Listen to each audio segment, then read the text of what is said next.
میں تمام کا اس 10 روزہ رمضان لیکچر سیریز کے 7ویں نشست کو دل کی اپنی گہرائیوں سے استقبال کرتا ہوں۔ آج کا ہمارا یہ 7واں لیکچر ہے، جس میں ایڈوکیٹ فیض سید صاحب حضرت موسیٰ علیہ السلام کی واقعات، ان کی تعلیمات اور اس کے بعد اسباب پر روشنی ڈالی ہے۔ ہماری یہ روایت ہے کہ ہم ہر سیشن کا آغاز تلاوت قرآن کریم سے کرتے ہیں۔ میں ہمارے ساتھی لیکچرر مولانا رشید بدری صاحب سے گزارش کرتا ہوں کہ آئے اور تلاوت قرآن کریم پیش کریں۔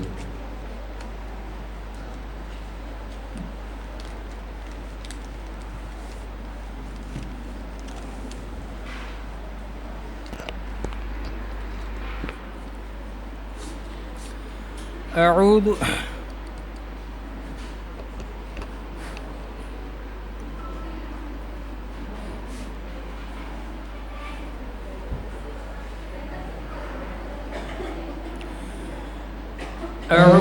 باللہ من الشیطان الرجیم، بسم اللہ الرحمن الرحیم۔ وما تلك بيمينك يا موسى؟ قال هي عصاي أتوكأ عليها وأهش بها على غنمي ولي فيها مآرب أخرى. قال ألقها يا موسى، فألقاها فإذا هي حية تسعى. قال خذها ولا تخف سنعيدها سيرتها الأولى واضمم يدك إلى جناحك تخرج بيضاء من غير سوء آية أخرى لنريك من آياتنا الكبرى. اذهب إلى فرعون إنه طغى. قال رب اشرح لي صدري ويسر لي أمري واحلل عقدة من لساني يفقه قولي. واجعل لي وزيرا من أهلي هارون أخي اشدد به أزري وأشركه في أمري كي نسبحك كثيرا ونذكرك كثيرا إنك كنت بنا بصيرا. صدق اللہ العظیم۔ شروع اللہ کے نام سے جو بڑا مہربان اور نہایت رحم والا ہے۔ اور موسیٰ، یہ تمہارے دائیں ہاتھ میں کیا ہے؟ موسیٰ نے کہا، یہ میری لاٹھی ہے، میں اس کا سہارا لیتا ہوں اور اس سے اپنی بکریوں پر درخت سے پتے جھاڑتا ہوں اور اس سے میری دوسری ضروریات بھی پوری ہوتی ہیں۔ فرمایا، موسیٰ اسے نیچے پھینک دو۔ چنانچہ انہوں نے اسے نیچے پھینک دیا۔ بس پھر کیا تھا، وہ اچانک ایک دوڑتا ہوا سانپ بن گئی۔ اللہ نے فرمایا، اسے پکڑ لو، ڈرو نہیں، ہم ابھی اسے اس کی پچھلی حالت پر لوٹا دیں گے۔ اور اپنے ہاتھ کو اپنی بغل میں دباؤ، وہ کسی بیماری کے بغیر سفید ہو کر نکلے گا۔ یہ تمہاری نبوت کی ایک اور نشانی ہوگی۔ یہ ہم اس لیے بیان کر رہے ہیں تاکہ اپنی بڑی نشانیوں میں سے کچھ تمہیں دکھائیں۔ اب فرعون کے پاس جاؤ، وہ سرکشی میں حد سے نکل گیا ہے۔ موسیٰ نے کہا، پروردگار میری خاطر میرا سینہ کھول دیجئے اور میرے لیے میرا کام آسان بنا دیجئے اور میری زبان میں جو گرہ ہے اسے دور کر دیجئے تاکہ لوگ میری بات سمجھ سکیں، اور میرے لیے میرے خاندان ہی کے ایک فرد کو مددگار مقرر کر دیجئے، یعنی ہارون کو جو میرے بھائی ہیں۔ ان کے ذریعے میری طاقت مضبوط کر دیجئے اور ان کو میرا شریک کار بنا دیجئے تاکہ ہم کثرت سے آپ کی تسبیح کریں۔ سچ فرمایا رب عظیم۔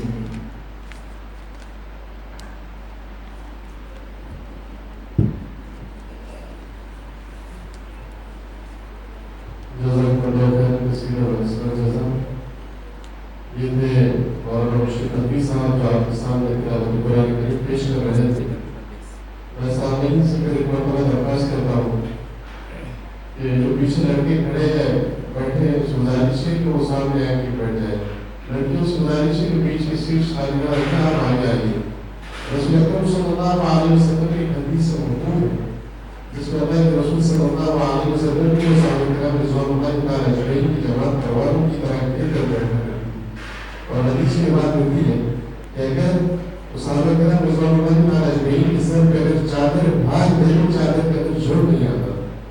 بہرحال آپ سے ابھی گہرائیوں سے گزارش ہے کہ سامنے کی نشست پوری کر دیں. بہرحال ایڈوکیٹ فیصل صاحب کا اس سیریز کا آج دوسرا لیکچر ہے اور جب ہمارے ساتھی لیکچرر عبدالرحیم بھاٹی صاحب نے ان کا مفصل انٹروڈکشن پیش کیا تھا، لیکن فیض صاحب سے میں 2001 سے جڑا ہوا ہوں. ہمارے کئی سفر ساتھ میں ہوئے، کئی پروگرام ساتھ میں کیے، تو کچھ باتیں جو میرے ذہن میں آئی میں آپ کے ساتھ رکھنا چاہتا ہوں. ایڈوکیٹ فیصل صاحب اسلامک ریسرچ سینٹر کے سنستھاپک ادھیکش ہیں، بانی صدر ہیں، اور اسلامک ریسرچ سینٹر کی جو آرگنائزیشن ہے یہ دھارمک یعنی ریلیجیس سیکٹر میں کام کرتی ہے، اسی کے ساتھ ساتھ فلاح و بہبود کے کام کرتی ہے. شہر اورنگ آباد میں اسلامک ریسرچ سینٹر کے 7 کلینکس ہیں، جس کے اور اس کے علاوہ ایک ملٹی اسپیشلٹی ہاسپٹل ہے، گیلیکسی ہاسپٹل روشنگیٹ کے قریب، جہاں پر بڑے بڑے سرجریز ہوتے ہیں اور لوگ اس سے مستفید ہو رہے ہیں. لیکن اسی کے ساتھ ساتھ 3 ڈینٹل کلینکس جو ہے اسلامک ریسرچ سینٹر رن کرتا ہے، جس کے اندر روٹ کینال وغیرہ جیسے سرجریز ہوتے ہیں اور لوگ اس سے بہت فائدہ اٹھا رہے ہیں. ہماری پیتھولوجی لیب ہے اور یہ سارے کلینکس اور لیبس کو اگر آپ وزٹ کریں گے تو یقیناً آپ کا دل بھی خوش ہوگا. ہائیجین کے اعتبار سے شہر میں جو سب سے ہائیجینک اگر لیبس اور ہاسپٹلس کلینکس رہیں گے تو میں سمجھتا ہوں کہ اسلامک ریسرچ سینٹر کے کلینکس اور پیتھولوجیکل لیب اس کے اندر سر فہرست ہیں. میں آپ اس لیے کہہ رہا ہوں کہ یہ کاموں کے اندر بہت بڑھ چڑھ کر اسلامک ریسرچ سینٹر کام کر رہا ہے. اسی کے ساتھ ساتھ شہر کے مختلف علاقے جہاں پر پانی کی قلت ہوتی ہے، خاص طور پر دھوپ کے اندر، تو وہاں پر ہمارے فری واٹر ڈسٹریبیوٹرز ہیں. اسی کے ساتھ ساتھ گورنمنٹ ہاسپٹل اور کینسر ہاسپٹل کے اندر مفت پانی کئی سالوں سے ہم فراہم کرتے ہیں. ایڈوکیٹ فیصل صاحب کے بارے میں جیسا کل بھی آپ کو بتایا گیا تھا کہ یہ بہت ہی مشہور اور معروف مقرر ہے. میں نے میں ہمیشہ کہتا ہوں کہ کوئی ایسا عنوان نہیں رہتا جس میں فیض صاحب غیر نہ ہو. کل بیٹھے بیٹھے میں نے موسیٰ علیہ السلام ایڈوکیٹ فیض سید وہاں پر سرچ میں ڈالا یوٹیوب میں، مجھے 5 سال پہلے کا بیان 2 گھنٹے کا فیض صاحب کا ہوگا. بیان کوئی عنوان ایسا نہیں ہے جس میں ایڈوکیٹ فیض سید صاحب کا خطاب نہ ہو. یہ ہمارے لیے بہت کچھ اہم بات ہے جو ہماری سیریز میں ہمیشہ آتے ہیں، ہماری دعوت کو قبول کرتے ہیں اور اپنے رہنمائی اپنے کلمات سے پروان کی رہنمائی کرواتے ہیں. اور اس سال جو ہے مجھے خدشہ تھا کہ شاید ایڈوکیٹ فیض سید صاحب کا لیکچر ہمیں سننا نہ ملے، کیونکہ پچھلے 5-6 دنوں سے بیمار ہیں اور بیماری کے باوجود بھی انہوں نے کہا کہ میں آؤں گا. تو ہم نے اسے کہا کہ آپ بیٹھ کے نہیں صحیح لیکن ہم سے بات کیجیے. پہلے بیٹھنے کی وجہ بھی آپ کو بتا دیا کہ روزے ہیں اور اس کے علاوہ آپ بیمار ہیں، تو پھر بھی یہاں پر آئے. اللہ تعالیٰ آپ کو بہترین صحت عطا فرمائے اور اس کا بہترین اجر عطا کرے. میں بنا تاخیر آپ کے اور ان کے بیچ میں حائل نہ ہوتے ہوئے میں آپ سے گزارش کرتا ہوں کہ اپنے ٹاپک کو کنٹینیو کریں.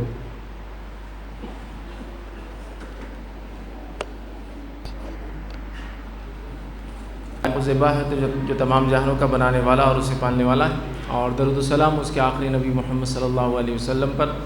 میں آپ سب کا استقبال اسلامی طرز سے کرتا ہوں. السلام علیکم ورحمۃ اللہ وبرکاتہ. الحمدللہ ہم تمام یہاں جو ایک سیریز کالج کی جانب سے جو ہے شروع کی گئی ہے، جس میں قصص القرآن کے تعلق سے مختلف واقعات آپ تمام کے سامنے رکھے جا رہے ہیں. جس میں موسیٰ علیہ السلام کی جو کڑی ہے، جو واقعہ ہے، وہ مجھے دیا گیا تھا، اور الحمدللہ کل ہم نے پارٹ 1 اس کا دیکھ لیا۔ آج انشاءاللہ عزیز پارٹ 2 اس کا جو ہے دیکھنے کی ہم کوشش کریں گے۔ اور یہ بات خالی بس مختصر سے 1 یا 2 منٹ میں صرف دہرا دوں کہ موسیٰ علیہ السلام وہ شخصیت ہے جن کا تعلق صرف اپنی ملت یا امت سے نہیں، امت محمدیہ سے بڑا گہرا ہے، جس میں آپ کے، جس کو ہم کہیں گے ایک نصیحت یا ایک احسان میں سے ایک احسان اس امت پہ یہ تھا کہ اللہ رب العزت کی عطا کردہ 50 نمازوں کو آپ ہی نے 5 کروایا تھا۔ نبی اکرم صلی اللہ علیہ وسلم نے نماز لے کر آئے اور موسیٰ علیہ السلام کی مشورے پہ آپ جاتے رہے، حتیٰ کہ 5 پر بھی آپ نے کہا کہ اللہ کے اے محمد، آپ کی امت یہ بھی نہیں کر پائیں گی، میں جانتا ہوں، چونکہ مجھے بھی امت دی گئی تھی اور ان پہ 3 وقت کی نماز تھی اور وہ نہیں کر پاتے تھے۔ بہرحال اللہ کے رسول نے کہا کہ اب مجھے شرم آتی ہے واپس جانے میں اللہ کے پاس، آلریڈی 50 سے 5 ہو چکے تھے، لیکن اجر کے اعتبار سے ان کا اجر 50 کا ہی ہے۔ تو بہرحال گہرا تعلق ہے، اور شرعی احکامات کے اعتبار سے بھی موسیٰ علیہ السلام کی جو امت جن احکامات کو مانتی ہے، ان میں سے بہت سارے احکامات ہمارے پاس بھی موجود ہے، یاد رکھیں۔ بہرحال تو کل جو باتیں ہم نے دیکھی تھی اس کو اب نہ ریپیٹ کرتے ہوئے نیکسٹ سیشن کی طرف ہم بڑھتے ہیں، اور آلریڈی کل کا جو لیکچر تھا وہ آپ کے پاس یوٹیوب چینل پر اپلوڈ بھی ہو چکا ہے، کل جو بھی چینل ہے بہرحال، تو آپ اس کو دیکھنا چاہیں تو کل کا لیکچر دیکھ سکتے ہیں، تاکہ آج کا جس نے سنا کل نہیں سنا تو بہرحال کمپلیٹ کر سکتے ہیں۔ چلیے آگے بڑھتے ہیں، ہم موسیٰ علیہ السلام کی اسٹوری کے اندر واپس قصص میں جاتے ہیں، اور ہم نے جو بات کو جہاں روکا تھا وہ یہ تھا کہ موسیٰ علیہ السلام اب واپس پہلے ہجرت کر کے آپ پہنچ گئے تھے مدین، وہاں آپ نے جو وعدہ ہوا تھا، جو مہر طے ہوا تھا 8 ایئرس جو ڈاوری تھی آپ کی، وہ آپ نے وقت پورا کیا۔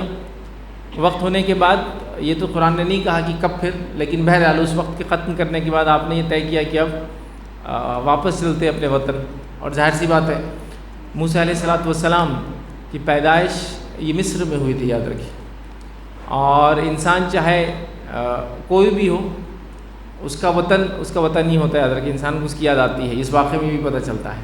تو موسیٰ علیہ السلام ایک عرصہ گزارنے کے بعد اب دل چاہا کہ اب واپس اپنے وطن چلتے ہیں، لیکن اب خیالات بھی گھوم رہے ذہن کے اندر کہ وہاں کیس بھی چالو ہے نا، مطلب وہ ختم نہیں ہوا ابھی جو معاملہ تھا وہاں، جس کی وجہ سے آپ وہاں سے ہجرت کر کے یا وہاں سے نکل کر آپ کو جانا پڑا تھا۔ بہرحال طے ہوا، وجوہات جو بھی رہی ہوں گی، طے ہوا کہ ہم جائیں گے اپنے اہل کو لیے، اور اب واپس جا رہے ہیں مصر کی طرف، یاد رکھیے، اور یہ لمبا سفر ہے، اور آج کے دور کا سفر نہیں ہے کہ ویزا لگایا، اسٹیمپنگ کی اور چلے اٹھ کر، بڑا مشکل ترین سفر ہے، پیدل جا رہے ہیں۔ تفصیلات تو موجود نہیں ہے، لیکن مشکلیں کیا ہو سکتی وہ آپ لوگ اور میں اندازہ لگا سکتے ہیں۔ 50 کلومیٹر کا سفر بھی تکلیف دہ ہوتا ہے میرے اور آپ کے لیے، تو بہرحال یہ تو ایک بہت لمبا، پتہ نہیں کتنے کلومیٹر کا سفر ہے، ہم نہیں جانتے، لمبا سفر ہے، اور کیسے راستے تھے اس زمانے میں، کیسے کیسے گھومتے ہوئے جاتے تھے لوگ، مجھے وہ بھی نہیں پتا اور بتانا ممکن بھی نہیں۔ بہرحال آپ نے سفر کا ارادہ کیا، نکلے۔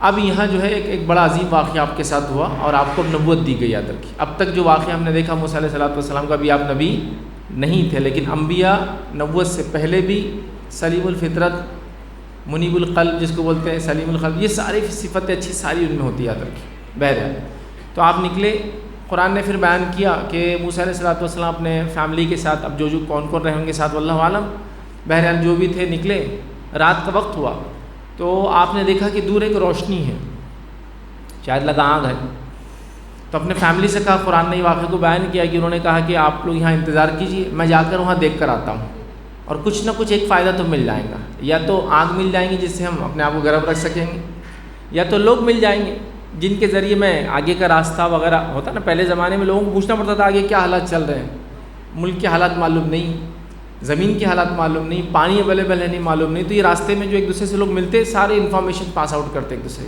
تو کہا چلو کچھ تو ہدایت پا لوں گا، راستے کی صحیح، آنکھ کی صحیح، کچھ فائدہ اٹھا لوں گا، کچھ نہ کچھ ہوگا۔ اب وہ جب وہاں پہنچتے ہیں تو آپ کو اندازہ نہیں تھا، لیکن وہاں سے جو ایک آواز آتی ہے کہ اے موسیٰ، تم ایک مقدس وادی میں ہو اور میں اللہ ہوں جو تمہارا رب ہے، ٹھیک، انی انا اللہ رب العالمین، یہ آواز آتی ہے، اور موسیٰ علیہ السلام کو پھر حکم ہوتا ہے کہ آپ کی جوتیاں یا جو بھی آپ نے فٹ ویئر پہنا تھا اس کو آپ اتار دیجئے، اور اللہ رب العزت نے پھر آپ سے کلام کیا، یاد رکھیے، ٹھیک ہے، اب آپ کی بات چیت ہوئی، یاد رکھیے۔ موسیٰ علیہ السلام یاد رکھیے یہ واحد نبی ہے جن سے اللہ رب العزت سیدھے کلام کرتا تھا ڈے 1 ٹو لاسٹ ڈے. ان کے پاس کوئی فرشتہ وحی لے کر نہیں آتا تھا. ٹھیک ہے, تو اس سے ہم لوگ اندازہ لگا سکتے ہیں کہ موسیٰ علیہ السلام کا مشن کتنا بڑا تھا کہ اللہ رب العزت سیدھے بات کرتا تھا. اور موسیٰ علیہ السلام کی شخصیت جو ہے وہ بہت جس کو کہہ سکتے جلالی شخصیت تھی, اور عام انسان نہیں تھے. یاد رکھیے دیگر تمام انبیاءوں کے فرشتے آتے تھے یاد رکھیے وحی لے کر, لیکن آپ کے پاس ڈے 1 ٹو لاسٹ ڈے وہی جو آئی وہ اللہ کے ذریعے ہے, اسی لیے آپ کو کلیم اللہ کا لقب ملا. اللہ سیدھے بات کرتا تھا آپ سے. ہو سکتا ہے مشن اتنا امپورٹنٹ ہو, زمانہ اتنا خطرناک اور حالات اتنے خطرناک چل رہے تھے کہ اس مشن کے لیے اللہ رب العزت کا سیدھے بات کرنا ہی ان کے لیے ضروری تھا, اس سے تقویت ملتی ہے انسان کو. بہرحال تو موسیٰ علیہ السلام سے اللہ نے بات کی, پھر کہا کہ اے موسیٰ. اب موسیٰ علیہ السلام پریشان ہو گئے کہ یہ کیا بات کی جا رہی ہے, یہ کیا ہو رہا ہے. بٹ اینی ویز ان کو بیک گراؤنڈ پتہ تھا, اس لیے کہ بنی اسرائیل سے تھے, اور بنی اسرائیل کے پاس ایک سلسلے وار کم و بیش روایتوں کے اندر جو لکھا گیا ہے کہ مور دین 4,000 سے زیادہ انبیاء اور رسول آئے ہیں. تو ان کے لیے کوئی نئی بات نہیں تھی کہ نبوت کا ہونا, اور یہ بالکل عام بات تھی. بلکہ ایک مرتبہ تو یہ ہوا کہ بنی اسرائیل پہ بڑا ظلم ہوا یاد رکھیے, اتنا ظلم ہوا اور ان کے مرد پورے قتل کر دیے گئے. اور مرد تو قتل کر دیے گئے اور بنی اسرائیل پریشان تھی, اور صرف ایک خاتون تھی جو مطلب لیڈیز تو بہت بچ رہی, ایک خاتون تھی جو پریگننٹ تھی. بنی اسرائیل کو یقین تھا اللہ تعالیٰ اب جو اولاد دیں گا اس سے کوئی نبی دیں گا, چونکہ بنی اسرائیل میں سلسلہ تھا, مطلب ایک ختم ہوتا اور سیکنڈ اس کے بعد مطلب ایک چین تھی ایک, تو ان کو یقین تھا. اور بس اسی وقت اس خاتون کو اولاد ہوئی اس کے بعد, اور ان سے شمعون علیہ السلام پیدا ہوئے, جو کہ پورا واقعہ ہے طالوت اور جالوت جو واقعہ ہے نا, وہ شمعون علیہ السلام تب پیدا ہوئے, اکیلے تھے, ان کی والدہ حاملہ, اور بچہ جو وہ نبی تھا. تو ان کے پاس نبوت کا سلسلہ ایک کامن چیز تھی, بہت ان کامن نہیں تھا یاد رکھیے. تو موسیٰ علیہ السلام بھی بیک گراؤنڈ جانتے تھے کچھ نہ کچھ, ظاہر سی بات ہے. تو اب موسیٰ علیہ السلام کو نبوت کی جب بات کی گئی تو آپ پریشان ہو. اس کے بعد اللہ تعالیٰ نے آپ کو معجزات دیے. ہر نبی کو ایک معجزہ دیا جاتا ہے, کوئی چیز دی جا سکتی جس سے وہ ایویڈنس پروف اپنی بات کو ثابت کرے کہ ہاں میں ایسا ہوں, میں حق ہوں, یا میں رب العالمین کی طرف سے بھیجا گیا ہوں. اور یہ اللہ کی سنت بھی رہی, ہر نبی کو دیا ہے. اور ہر نبی کو جو اس زمانے میں جو چیزیں چلتی تھی اسی کے اعتبار سے معجزات دیے جاتے تھے. تو موسیٰ علیہ السلام کا زمانہ جادو کا بڑا زیادہ تھا, جادو کا بڑا زور تھا, تو آپ کو معجزات بھی اسی قسم کے دیے گئے. عیسیٰ علیہ السلام کا زمانہ میڈیکل سائنس کے ڈیولپمنٹ کا اسٹارٹ تھی, مطلب یونانی فلسفہ لکھا جا رہا تھا, ایسا کیوں ہوتا ہے ویسا کیوں ہوتا ہے. تو اللہ نے عیسیٰ علیہ السلام کو ایسا پیدا کر دیا کہ اب کوئی سائنٹیفک فیکٹس اس کو سمجھا نہیں سکتے کیسے ہوتا ہے نا. مطلب آپ کے معجزات بھی ہاتھ لگا رہے تو جو کوڑی ہے اس کو شفا مل جا رہی ہے, پرندے میں پھونک مار رہے تو پرندہ اڑ جاتا ہے نا. تو میڈیکل سائنس کو چیلنج کرنے والی چیزیں یا ان کے ذہن کو جھنجھوڑنے والی. نبی اکرم صلی اللہ علیہ وسلم جب آئے تو عربی کا عروج تھا, جس میں خاص طور سے شاعری کا. تو آپ کو جو کلام دیا گیا یقیناً وہ شاعری نہیں ہے, لیکن اس میں جو فصاحت اور بلاغت ہے وہ ایک عجیب و غریب قسم کے, انہی اشعار کے الفاظ جو الف با تا سا استعمال ہوتے ہیں, لیکن جو یونیک چیز اس سے ڈلیور ہو رہی ہے اسپیچ, وہ ویسی اسپیچ نہ دنیا نے اس سے پہلے دیکھی نہ اس کے بعد دیکھیں گی. تو بہرحال تو موسیٰ علیہ السلام کو کہا گیا کہ آپ کو کچھ معجزے دی جاتے. پہلا کہا گیا کہ آپ کے ہاتھ میں کیا ہے, چونکہ اب ظاہر سے چرواہ ہے اور شاید وہاں بھی ریوڑ تھا, اور انسان کو جب ایک بار لاٹھی عصا ساتھ رکھنے کی عادت ہوتی ہے تو اس کے بغیر رہ نہیں سکتا, پھر یاد رکھیے وہ ایک اس کی ہیبٹ ہو جاتی ہے. تو موسیٰ علیہ السلام نے کہا کہ میرے پاس تو یہ عصا ہے, کیا کرتے ہو؟ تو دنیاوی فائدے بتائے, بکریوں کو یہ اکیلتا ہوں, پتوں کو جھڑاتا ہوں, جو بھی اس سے بینیفٹس ہوتے ہیں. تو کہا زمین پہ ڈالو اس کو. جب زمین پہ پھینکا تو وہ اژدھا بن گیا, مطلب سانپ نہیں بولیں گے, ناگ بولیں گے, بڑا تھوڑا جس کو کہیں. تو موسیٰ علیہ السلام پلٹے اور دوڑنے لگے خوف کھا کر. پھر اللہ نے کہا موسیٰ واپس آؤ, ڈرو مت, گھبراؤ مت, یہ کچھ نہیں کرے گا. تو پھر کہا کہ اپنے ہاتھ کو جو ہے اپنے چادر کے اندر بغل میں ڈالو. تو آپ نے ڈال کے نکالا تو بغیر بیماری کے وہ سفید ہو گیا. بیماری سے بھی ہاتھ سفید ہو جاتے ہیں نا کبھی, تو ویسے نہیں تھا, لیکن وہ چمکتا بھی تھا, برائٹ, ایلومینیٹ کر رہا, چمک رہا ہے. اور کوئی آپ کو بیماری نہیں تھی ایسی جس سے ہاتھ سفید ہو جائے, تو وہ چمکنے لگا. تو موسیٰ علیہ السلام کو معجزے دیے گئے. تو اس واقعے کے اندر یہ بات بھی پتہ چلی کہ موسیٰ علیہ السلام کو اللہ رب العزت نے جب پہلا معجزہ جو عصا کا دیا اور وہ سانپ بنا تو موسیٰ خوف کھا گئے. بلکہ موسیٰ علیہ السلام اور خوف کے واقعات کہیں ملیں گے آپ کو ایک کے بعد ایک. تو سوال یہ, موسیٰ علیہ السلام نبی ہے, اور ہم تو یہ سوچتے ہیں کہ مومن ڈرتا نہیں ہے نا. بہت ساری باری ایک عام فہم, عام چلن بات ہوتی ہے, مومن ڈرتا نہیں. ایسی بات نہیں. ہاں مومن جھوٹا نہیں ہوتا ہے, مومن بزدل نہیں ہوتا ہے, لیکن مومن ڈر سکتا ہے. موسیٰ علیہ السلام ڈر گئے تو اب کون باقی رہ سکتا ہے جو نہ ڈرے, ہے نا. ڈر کا کیا معنی ہے یہ بھی سمجھیں. اس لیے کہ عقل اور شعور والا انسانی چیز سے ڈرتا ہے نا. پاگل تو جا کے ٹرین کے سامنے بھی کھڑے ہو جائیں گے چلتی ہے, تو کیا اس کو آپ بہت ہمت والا کام بولیں گے؟ نہیں. چیزوں کی انٹینسٹی اور اس کے نقصان اور فائدوں کو سمجھتے ہوئے اپنے لیے کسی چیز کو نقصان دہ پاتے ہوئے، لیکن یہ پاتے ہوئے کہ حق ہے میں کھڑا ہو جاؤں، ڈر تو لگتا ہے لیکن میں ڈر جاؤں گا اس کے لیے، تو اس کو بولتے ہیں ہمت۔ ڈر کے باوجود حق اور صحیح کام کو کرنے کو بولتے ہیں ہمت۔ جو نیڈر جو بول دیں گے اس کو ڈر ہی نہیں ہے، تو وہ کہیں نہ کہیں سائیکی اور پاگل بن کے درجوں میں چلا جاتا ہے، پھر کہیں بھی چڑھ جا رہا ہے، وائروں پہ لٹک جا رہا ہے ٹرین کے، تو یہ تو پاگل پن ہے، یاد رکھیں، پاگل نہیں ڈرتا ہے۔ تو یہاں ڈر، تو ڈر ایمان کی نفی نہیں کرتا، یاد رکھیں۔ بہت سے لوگ پوچھتے کیا مومن ڈر سکتا ہے؟ مومن ڈر سکتا ہے۔ مومن بری چیزوں سے ڈرتا ہے، مومن بری موت سے ڈرتا ہے، مومن برے اعمال سے ڈرتا ہے، مومن شیطان سے ڈرتا ہے نا، تو ڈر کوئی بری چیز نہیں ہے۔ مومن برے اعمال سے اپنے ڈرتا ہے کہ وبال لائیں گے، تو موسیٰ علیہ السلام ڈر گئے، اور ایک نہیں 3 مرتبہ تقریباً موسیٰ علیہ السلام کے ساتھ خوف کا لفظ آیا قرآن کے اندر، کہ موسیٰ خوف کھا کر، اور یہ جو عصا جب سانپ بنا تھا نا، صرف خوف نہیں کھایا، اپنے روایت میں ہے کہ آپ نے پیٹھ دکھائی اور ادھر مطلب اپوزٹ ڈائریکشن میں دوڑنے لگے سیدھا۔ تو اس سے ہی پتہ چلا ڈرنا کوئی بری چیز نہیں ہے، لیکن ڈرتے ہوئے حق کا کام کرنا یہ اصل ایمان ہے۔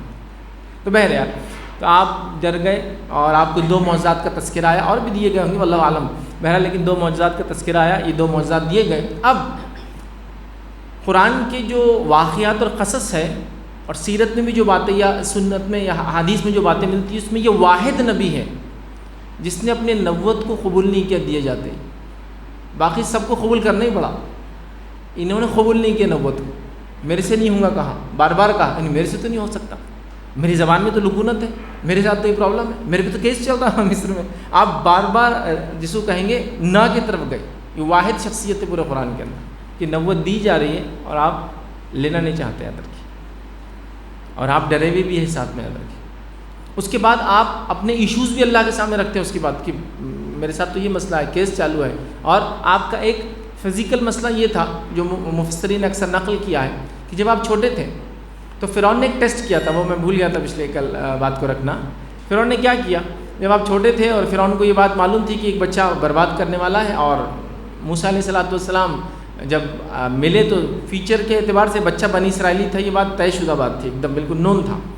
تو فرعون نے کیا کیا، کہا کہ بچے کو تھوڑا ٹیسٹ کرتے ہیں، اور ٹیسٹ کرنے کے لیے ایک مرتبہ آنکھ اور کوئی کھانے کی چیز یا کچھ دودھ وغیرہ ایسا سامنے رکھ دیا۔ اب بچوں میں ایک نیچرل اٹریکشن کس چیز کی طرف ہوتا ہے؟ آنکھ کی طرف ہوتا ہے، چھوٹے ایک دم ہو تو بلکہ لپکتے ہیں اس کو پکڑنے کے لیے، آگے بڑھتے ہیں، اچھا لگتا ہے نا، چمکتی ہوئی کوئی چیز ہے، رکھ دیا گیا۔ تو روایتوں میں آتا ہے کہ موسیٰ علیہ السلام دودھ کی طرف بڑھنے لگے، مطلب اس چیز کے کھانے کی طرف، تو جبرائیل علیہ السلام نے ان کو ٹرن کر دیا آنکھ کی طرف، چونکہ اگر وہ جاتے اور دودھ لے لیتے تو یہ بات طے ہو جاتی کہ اسپیشل پروٹیکشن ہو رہی ہے چائلڈ کی، اور یہ نہیں، تو آپ نے جا کر وہ کچھ چیز آنکھ کی اٹھا کے منہ میں ڈال دی تھی، جس سے زبان میں تھوڑی سی لکونت تھی، ٹھیک ہے، لکونت تھی، جس سے تھوڑا سا جو انسان ہکلاہٹ ہوتی تھی، توتلا پر نہیں یاد رکھے، اسٹیمرر نہیں، اسٹٹرر، تھوڑا سا ہکلاہٹ جو ہوتی، تھوڑا سا رک کر آدمی بات کو کرتا ہے، تو تھوڑا لکونت تھی۔ حالانکہ انبیاء کمپلیٹ ہوتے، یاد رکھیے اپنے آپ میں، کل ہم نے دیکھا تھا وہ کسی بھی اعتبار سے نقص نہیں ہوتا ہے، بٹ یہاں آپ کی پروڈکشن کے لیے یہ کیا گیا تھا تاکہ بتا دے کہ یہ وہ بچہ نہیں، تاکہ ایک پروڈکشن ہو جائے بہرحال۔ لیکن یہ واقعہ کی سند وغیرہ چیلنج ہے بہرحال، لیکن واقعہ ہے، سیرت لکھنے والوں نے لکھا ہے قصص کے اندر، بہرحال تو تھوڑا لکونت تھی۔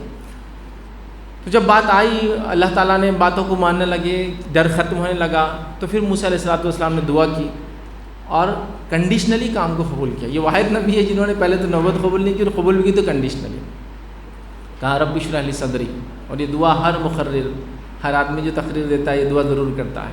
یہ موسیٰ علیہ السلام کی دعا، رب اشرح لی صدری، اے اللہ میرے سینے کو علم کے لیے، اس معاملات کے لیے کھول دے، ویسر لی امری، اور میرے کام میں آسانی عطا فرما، میں مشکل کام نہیں کر پاؤں گا، واحلل عقدۃ من لسانی، اور میری زبان میں لکونت ہے، اس لکونت کو بھی ختم کرتے ہیں، یفقہوا قولی، تاکہ وہ لوگ سمجھ سکے جو بات میں ان سے کہوں گا۔ اب بات یہاں بھی نہیں ختم ہوئی، اور میرے بھائی ہارون کو بھی جو میرا ساتھی بنا دے، وہ میرے سے بولنے میں اچھا ہے، میرے بھائی ہارون کو بتا دے۔ اس سے پتہ چلا کہ موسیٰ علیہ السلام کو اب پتہ چل چکا تھا کہ وہ کس کے بیٹے ہیں، بھائی کون ہے، فیملی کون ہے، لیکن ابھی اس سے کتنی دیر پہلے کتنا بات نہیں معلوم، لیکن یہاں انہوں نے چونکہ اپنے بھائی کا ڈیمانڈ کیا کہ میرے بھائی کو بھی، ہارون کو بھی میرا وزیر بنا دیا جائے، میرا سب آرڈینیٹ بنا دیا جائے، تاکہ وہ ہو اور میرے سے بات کرنے میں وہ اچھا ہے، تاکہ تقویت بھی ملے۔ تو اللہ تعالیٰ نے ساری دعائیں ایک کے بعد ایک قبول کر لی، ساری دعائیں قبول کی۔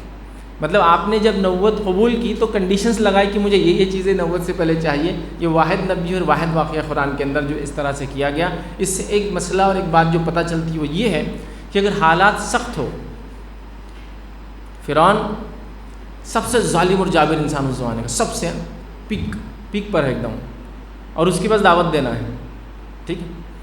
تو اس سے پتہ چلا کہ جب حالات مشکل ترین ہوتے ہیں تو اللہ تعالیٰ سہولتیں بھی اتنی زیادہ دیتا ہے. پھر موسیٰ علیہ الصلوۃ والسلام جس کو دعوت دینے جا رہے ہیں، حالات بہت سنگین ہیں اندر کے، کچھ بھی کر سکتا ہے، بلکہ ایک کمزوری یہ بھی کہ موسیٰ علیہ الصلوۃ والسلام کے اسی آدمی کے پاس کیس چل رہا ہے، وہ وہاں حکم دے سکتا ہے. تو ایسے وقت میں جب انسان دعا کرتا ہے، جب مشکل حالات ہوتے ہیں اور اس میں ایک داعی جو شخص حق کی بات کرنے کے لیے دعا کرتا ہے، تو علماء لکھتے ہیں اللہ تعالیٰ اس دعا کو رد نہیں کرتا، اس لیے کہ موسیٰ علیہ السلام کی ہر دعا قبول کی گئی. حالات چونکہ ویسے تھے نا، دعائیں قبول کرتا ہے اللہ، چونکہ اللہ کی مدد آئیں گی نا پھر ان لوگوں کے لیے جو اللہ کے لیے کام کرتے ہیں. تو موسیٰ علیہ السلام نے دعائیں کی، رب العزت نے ساری دعائیں قبول کی، اور ایسی دعا بھی اللہ نے قبول کی جو دعا کی بھی نہیں جا سکتی اور قبول ہو بھی نہیں سکتی. کسی کو 90 دے بول کر اللہ موسیٰ علیہ السلام دعا کر رہے ہیں، کتنی تعجب کی بات ہے نا. اور اللہ تعالیٰ نے اس دعا کو بھی قبول کیا جو ناممکنات میں سے ہے. کوئی انسان ڈیمانڈ کر سکتا ہے کوئی نبی بنے، کسی کو نبی بنایا جائے، لیکن یہاں واحد شخصیت ہے کہ آپ کہہ رہے نہیں ہارون کو میرا وزیر بنا دو. تو اللہ نے ہارون علیہ السلام کو نبوت دے دی. تو ہارون علیہ السلام کے بارے میں ہم بول سکتے ہیں یہ پہلے واحد نبی ہے جو کسی کے ریفرنس کی وجہ سے نبی بنے. مطلب ناممکن دعا بھی موسیٰ علیہ السلام کی قبول ہوئی. مطلب حالات جتنے مشکل ہوں گے اتنی ناممکن دعائیں آپ کی اور ہماری قبول بھی ہوں گی اگر ہم اللہ کے لیے کام کریں. تو یہ واقعے سے یہ بات بھی پتہ چلتی ہے. چلیے اب یہ ایک تھے، اب ہو گئے 2. پھر اللہ نے کہا اذهب الى فرعون انه طغى، جاؤ فرعون کے پاس، واقعی ہو چکا ہے. تو پھر موسیٰ علیہ السلام نے دعائیں وغیرہ کی. پھر اس کے بعد اللہ نے کہا اذهبا الى فرعون، اب تم دونوں جاؤ، چونکہ اب 2 ہو گئے تھے، موسیٰ علیہ السلام کے ساتھ ہارون علیہ السلام بھی طے ہو گئے تھے، اللہ نے سب قبول کر دیا. اذهبا الى فرعون انه طغى، جاؤ اب تم دونوں مل کر جاؤ اور فرعون کے پاس جا کے دعوت دو، باغی ہو چکا ہے، سرکش ہو چکا ہے. اب بہرحال موسیٰ علیہ السلام پہنچ گئے. پہنچنے کے بعد کیا کیا ہوا ہوگا واللہ عالم. بہرحال لیکن ایک جشن اور ایک الگ ہی سما ہوگا. جب گئے تھے تو پیرنٹس کو تو پتہ تھا کہ بچہ ہمارا ہے، بچے کو نہیں پتہ تھا یہ اس کے پیرنٹس ہیں. آئے ہوں گے، والدین سے ملے ہوں گے، فیملیز سے ملے ہوں گے، کیا کچھ نہیں ہوا ہوگا نا. پھر ان کی الگ فیملی بن گئی تھی. اب تک اپنے آپ کو فرعون کی فیملی سے سمجھتے تھے، اب ریئل فیملی سے جڑے. جو بھی بہرحال ہوا ہوگا، کوئی تذکرہ تو نہیں ہے، لیکن ایک جنرل سوشیولوجی کا نالج ہے کہ ایسا ہوتا ہی ہے جب 2 لوگ ملتے ہیں. بہرحال تو آپ گئے، ملاقات وغیرہ ہوں گی. اب پہنچ گئے فرعون کے دربار میں، جو بہرحال مقصد تھا. فرعون کے دربار میں پہنچے، فرعون سے کہا کہ میں اللہ کی طرف سے اپوائنٹڈ رسول ہوں. فرعون نے بہرحال جو مذاق اڑانا تھا، جو ہر دور کے بڑے لوگ، اور فرعون تو بڑا بھی نہیں تھا، وہ بڑوں میں سب سے بڑا تھا اس زمانے کا، مالدار ترین انسانوں میں سے، طاقتور ترین بادشاہوں میں سے، اور دنیا کا سب سے عظیم بادشاہ، سب سے بڑا بادشاہ تھا اس زمانے کا. بہرحال تو وہ تھا. بہرحال تو جو کچھ اس نے بہرحال کہنا ہے، اس نے یہاں تک بھی مذاق اڑا دیا کہ یہ موسیٰ جو ہے، یہ موسیٰ کا رب کہاں ہے ذرا دیکھنے کے لیے. حامان اس کا وزیر تھا، ایک ذرا اونچی عمارت تو بناؤ تاکہ ہم دیکھیں موسیٰ کا رب کہاں ہے. اس سے یہ پتہ چلتا ہے کہ موسیٰ علیہ السلام نے بھی جو دعوت دی تھی فرعون کو یہی تھی کہ اللہ رب العزت کہاں ہے، اوپر کی طرف. اس لیے اس نے کہا کہ اوپر چڑھ کے دیکھتے ہیں. پھر لاجیکل ہے نا، اگر ہر جگہ ہوتا تو بولتے جاؤ ہر جگہ تلاش کر لو کہاں ہے موسیٰ کا رب، چلو ڈھونڈتے ہیں. کہا کہ عمارت بناؤ ذرا اوپر چڑھ کے. وہ مزاحیتاً کہا اس نے یہ بات کہ اوپر ہے تو چلو ہم عمارت بناتے ہیں. اور اس زمانے میں عمارتیں وغیرہ اونچی بنایا کرتے تھے، اس کا تذکرہ قرآن میں بھی میرا وقت نہیں، اس لیے ہم تفصیلات میں نہیں جا رہے ہیں. بہرحال جو بھی تھا، موسیٰ علیہ السلام نے کہا کہ ٹھیک ہے. اور اس نے تو یہ بھی یاد دلا دیا، حالانکہ اس نے کیوں ایکشن نہیں لیا، شاید اللہ کی طرف سے یہ ایک ڈسکاؤنٹ مل چکا تھا موسیٰ علیہ السلام کو کہ تم نے تو ایسی حرکت بھی کی تھی، ہمارے ملک کے اندر کے ایک آدمی کو قتل کیا تھا. مطلب اس نے ریمائنڈ بھی کر رہا ہے، بات کر رہے میرے خلاف، دعوت دے رہے اللہ کی، میں اپنے آپ کو الہ اور معبود سمجھتا ہوں، اور وہ اپنے آپ کو الہ اور معبود بھی سمجھتا تھا. یاد رکھیں کہیں اس کی بدعقیدیوں میں یہ بھی ایک بدعقیدگی تھی. بہرحال تو موسیٰ علیہ السلام بہرحال اپنا معجزہ، چونکہ ان کا وہ کام تھا اللہ نے دیا تھا، آپ نے عصا نکال کر ڈال دیا اور وہ ہاتھ والا معجزہ بتا دیا، عصا بن گیا سانپ. فرعون نے کہا کہ یہ تو بہت چھوٹی جادوگری، نظر کا دھوکہ جس کو بولتے ہیں ہم، ٹرک ہے، میں تو کوئی بھی کر سکتا ہے، اور یہ کیا کوئی خاص بات ہے، کوئی نئی بات ہے. بٹ اینی ویز فرعون تک موسیٰ علیہ السلام کا پہنچنا، ہارون علیہ السلام کا پہنچنا، لگتا ہے ان کے پرانے ریلیشن شپ کے بیسس پہ یہ ہو پایا. یاد رکھیں کہ وہاں تک وہ پہنچ گئے. اچھا اسی بیسس پہ اب فرعون کو ہتک بھی ہوئی ایک طرح سے کہ اب اگر میں سزا دوں گا تو لوگ بولیں گے یار موسیٰ نے چیلنج دیا، تم نے چیلنج کا کوئی رسپانس نہیں دیا، بیچارے کو سزا دے دی. اب موسیٰ بھی معاف کرنا، فرعون بھی تھوڑا سا وہ ہوا، کہا کہ یہ کیا ہے، یہ تو شعبدے بازی ہے، ٹرک ہے، آنکھوں کا دھوکہ ہے، یہ کیا بات ہے کوئی بڑی، میرے پاس بھی ایسے کوئی لوگ ہیں. تو موسیٰ ایک کام کرتے ہیں، جو تم نے ابھی مجھے بتایا، یہ ہاتھ سفید کر دیا، سانپ بتا دیا، تو ایک کمپٹیشن رکھ لیتے ہیں. ٹھیک ہے، وقت تم طے کرو، جگہ تم طے کرو، میں لوگوں کو بھیجتا ہوں تو میرے جادوگر بھی آئیں گے، تم بھی اپنی جو ابھی نظر کا دھوکہ تم نے بتایا تھا، چونکہ اس کو معجزہ تو سمجھ میں نہیں آیا، دیکھ لیتے ہیں. موسیٰ علیہ السلام نے کہا ٹھیک ہے پھر طے ہوتی بات، ہم اس کام کو کریں گے ایک ایسے دن میں جس دن جشن ہوتا ہے، مطلب وہاں شاید کوئی جشن ہوتا تھا، جو بھی ہوتا تھا، جشن کے دن ہم یہ کام کریں گے۔ جشن کے دن کیوں؟ زیادہ سے زیادہ لوگ رہیں گے اس میں پارٹیسپیشن، اور ضحیٰ کے ٹائم پر یہ کام کریں گے۔ ضحیٰ کہتے ہیں جب سورج سینٹر میں آ جاتا ہے آسمان کے، زوال کی طرف جانا شروع ہوتا ہے، اس کو بولتے ہیں ضحیٰ۔ ظہر نہیں، ظہر اس کے بعد شروع ہوتی ہے جب ضحیٰ ختم ہو جاتا ہے، اسی لیے وہ نماز جو اس وقت پڑھی جاتی ہے اس کو بولتے ہیں صلاۃ الضحیٰ۔ آپ کہیں بھی فقہ کی یا حدیثی کتاب کھولیں گے تو آپ کو چاش، توابین اور یہ نمازیں جو ہوتی ہے یاد رکھیں، ان کا تذکرہ نہیں ملے گا، وہ باب میں آئیں گا صلاۃ الضحیٰ، یہ لکھا ہوا رہتا ہے اس کے اندر، ٹھیک ہے۔ اس کو پڑھے جانے کے اعتبار سے اس کے نام بدلتا ہے، یاد رکھیں، اشراق، چاش توابین، ضحیٰ بولتے ہیں اس کو، صلاۃ الضحیٰ یاد رکھیں۔ بہرحال تو ضحیٰ کا وقت کیوں طے کیا گیا؟ چونکہ سورج ایک دم پیک پہ ہوتا ہے تو چیزیں کلیئر دکھنے والی، پھر برائٹ لائٹ رہتی ہے، چیزیں واضح دکھیں گی، تو اب لوگوں کو دیکھنا ہے نا، چونکہ چیلنج ہے، اب اندھیرا ہوگا تو کیسے چیلنج دیکھیں گے، سب بول سکتے ہیں تو اندھیرے میں کچھ بھی ہو گیا، تو کہا ضحیٰ اور جشن کا دن۔ تو فرعون نے کہا ٹھیک ہے، فرعون نے اپنے جادوگروں کو بلایا، کہا ایسا ہے، موسیٰ نے ایسا مجھے وہ رسی ڈال دیا، عصا ڈال دیا، وہ سانپ بن گئی۔ جادوگروں نے کہا یہ ہمارے لیے تو کوئی بات نہیں ہے، ہم لوگ کر دیں گے، اور شاید اس نے لالچ وغیرہ سب دے دی، یہ وہ زمین یہ، اور اس نے کہا کہ یہ جو موسیٰ کا پلان لگ رہا ہے کہ کچھ بڑا کام کرنے کا ہے۔ جادوگروں نے کہا ہمیں ایسا لگتا ہے کہ موسیٰ چاہتا ہے کہ زمین میں فساد پھیلائے اور لوگوں کو یہاں سے نکال دے، تو لہٰذا اس نے یہ کام کیا جو آپ کو جادوگری دکھائی، ہم لوگ ٹیکل کر لیں گے، آنے دیجیے جو بھی ہوتا ہے۔ بہرحال جو دن طے ہو گیا، جو وقت طے ہو گیا طے آ گیا۔ موسیٰ علیہ السلام ابھی مصر میں موجود ہیں، لوگ آپ کو دیکھ رہے ہیں، چرچا ہو گیا یہاں سے وہاں تک، بنی اسرائیل اپنے جگہ ایک اعتبار سے خوش ہے کہ اللہ نے نبوت، ایک نبی ابھی نہیں تھا ان کے اندر، نبی واپس آ گیا، اور بڑے بہرحال ساری چیزیں چل رہی ہے، وقت آ گیا، دونوں 4 پارٹیز جمع ہو گئی، فرعون جس کو کہیں گے میدان کے اندر جادوگر، اور موسیٰ علیہ السلام اور ہارون علیہ السلام، اور پبلک، 4 لوگ ہیں بہرحال جو چیزوں کو آپ دیکھ رہے ہیں پروگرام میں، اور سارے لوگ جمع ہو گئے۔ اور پھر جیسا وقت طے ہوا تھا، موسیٰ علیہ السلام سے جادوگروں نے کہا آپ پہلے اپنا وہ جو کرتب یا جادوگری، چونکہ ان کو تو نہیں پتہ تھا یہ معجزہ ہے، دکھائیں گے یا ہم لوگ دکھانا؟ تو انہوں نے کہا کہ موسیٰ علیہ السلام نے کہا تم ہی دکھا دو پہلے۔ جب ان لوگوں نے اپنے رسیاں پھینکی تو وہ سانپ دکھنے لگی ہلتے ہوئے، موسیٰ علیہ السلام کو پھر خوف ہو، آپ ڈر گئے، اتنے سارے رسیاں پوری ایک ساتھ ان کی طرف آ رہی ہیں۔ اللہ نے حکم دیا آپ اپنا عصا ڈالو موسیٰ۔ جب موسیٰ نے عصا ڈالا وہ بڑا اژدھا بن گیا، مطلب چھوٹا موٹا سانپ نہیں، ناک جس کو تو ایک دم بڑا فل سائز، اور سب کو رسیوں کو نگل گیا اس سے۔ جیسے یہ واقعہ ہوتا ہے پورے کے پورے جادوگر ایک ساتھ کہتے ہیں کہ ہم ایمان لائے موسیٰ اور ہارون کی رب پر۔ جب فرعون نے یہ سنا کہا کہ میری اجازت کے بغیر تم ایمان لائے؟ اچھا بات اب کلیئر ہوئی، یہ بڑا ہے اور تم اس کے چیلے چپاٹے ہیں، مطلب کل تک میرے پاس آ کے جو تم پروگرامنگ اور پلاننگ کر رہے تھے تم بھی اس کے پارٹی کے تھے، اب دونوں نے مل کر کیا کیا پبلکلی، اب دیکھیے جادوگروں نے پبلکلی اعلان کر دیا ایمان کا، تو یہ پبلکلی تم نے چال چلی تاکہ جو کل جادوگروں نے بولا بھی تھا کہ موسیٰ شاید زمین سے لوگوں کو نکالنے کے لیے کر رہے تھے، کہا ہاں یہ تم نے کیا کیا، تم یہ گرو ہے، تم سب چیلے ہو، اور پبلکلی یا پبلک کو ڈرانے کے لیے تم نے یہ کام کیا، لہٰذا میں تم کو بڑی سخت سزا دوں گا، ایک طرف ایک ہاتھ کاٹوں گا اور ایک پیر کاٹوں گا اور لگا دوں گا دیوار پہ لٹکا دوں گا۔ پہلے زمانے میں یہ سزائیں بہت سخت سزاؤں میں آتی تھی، مطلب گلا کاٹ دینے میں آدمی آسانی سے مر جاتا ہے، لیکن ایک ہاتھ کاٹ کے ایک پیر کاٹ آدمی مرتا نہیں، اس سے کئی دیر تک زندہ رہتا، اور پھر خون کے بہنے سے اس کی ڈیتھ ہوتی ہے دھیرے دھیرے تڑپ کر، تو لٹکا دیا کرتے تھے باہر قلعے کے یا دیوار پر یا چوراہوں پر یا سٹی سینٹرز میں یہ کرتے تھے لوگ سزا عبرت کے لیے۔ تو کہا ایک ہاتھ ایک پیر کاٹ کے صلیب پہ لٹکاؤں گا تم لوگوں کو، تو کہا جو کرنا ہے کر لے، اب تو ہم ایمان لائے۔ اب سوال ایسا کیا دیکھ لیا تھا جادوگروں نے جو لوگ نہیں دیکھ پائے؟ لوگ بھی دیکھ رہے تو لوگ ایمان نہیں لائے، فرعون دیکھ رہا تھا فرعون ایمان نہیں لایا، یہ جادوگر کیوں ایمان لا لیے؟ کوشچن یہ ہے یہاں کیا ہوا تھا ان کے ساتھ؟ آپ دیکھیے جادوگروں کے ساتھ کیا ہوا تھا، وہ یہ ہے جب جادوگروں نے اپنی رسیاں پھینکی تو جادوگروں کو کیا نظر آ رہی تھی؟ وہ رسیاں، ان کی ٹرک تھی نا۔ فرعون کو کیا نظر آ رہی تھی؟ سانپ۔ پبلک کو کیا نظر آ رہی تھی؟ سانپ۔ موسیٰ علیہ السلام کو کیا نظر آ رہی تھی؟ سانپ، اس لیے تو ڈر گئے تھے آپ۔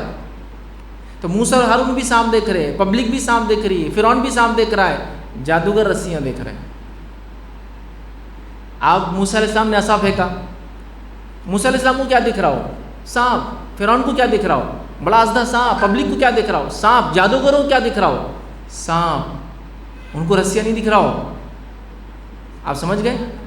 جادوگر سمجھ گئے کہ رسی نہیں ہے، وہ ٹرک نہیں ہے. یہ ایک چیز نے فزیکلی اپنے آپ کو چینج کر لیا، ایک نان لیونگ سے وہ لیونگ بن گیا سیدھا، وہ رسی سے سانپ بن گیا، حقیقی سانپ. اور جادوگر اس فن کے ماہر تھے، تو انہوں نے فوراً آئیڈینٹیفائی کر لیا کہ یہ جادو اور شعبدے بازی، ہاتھ کی صفائی، آنکھ کا دھوکہ، فلاں کا دھوکہ نہیں ہے، یہ اصل معجزہ ہے.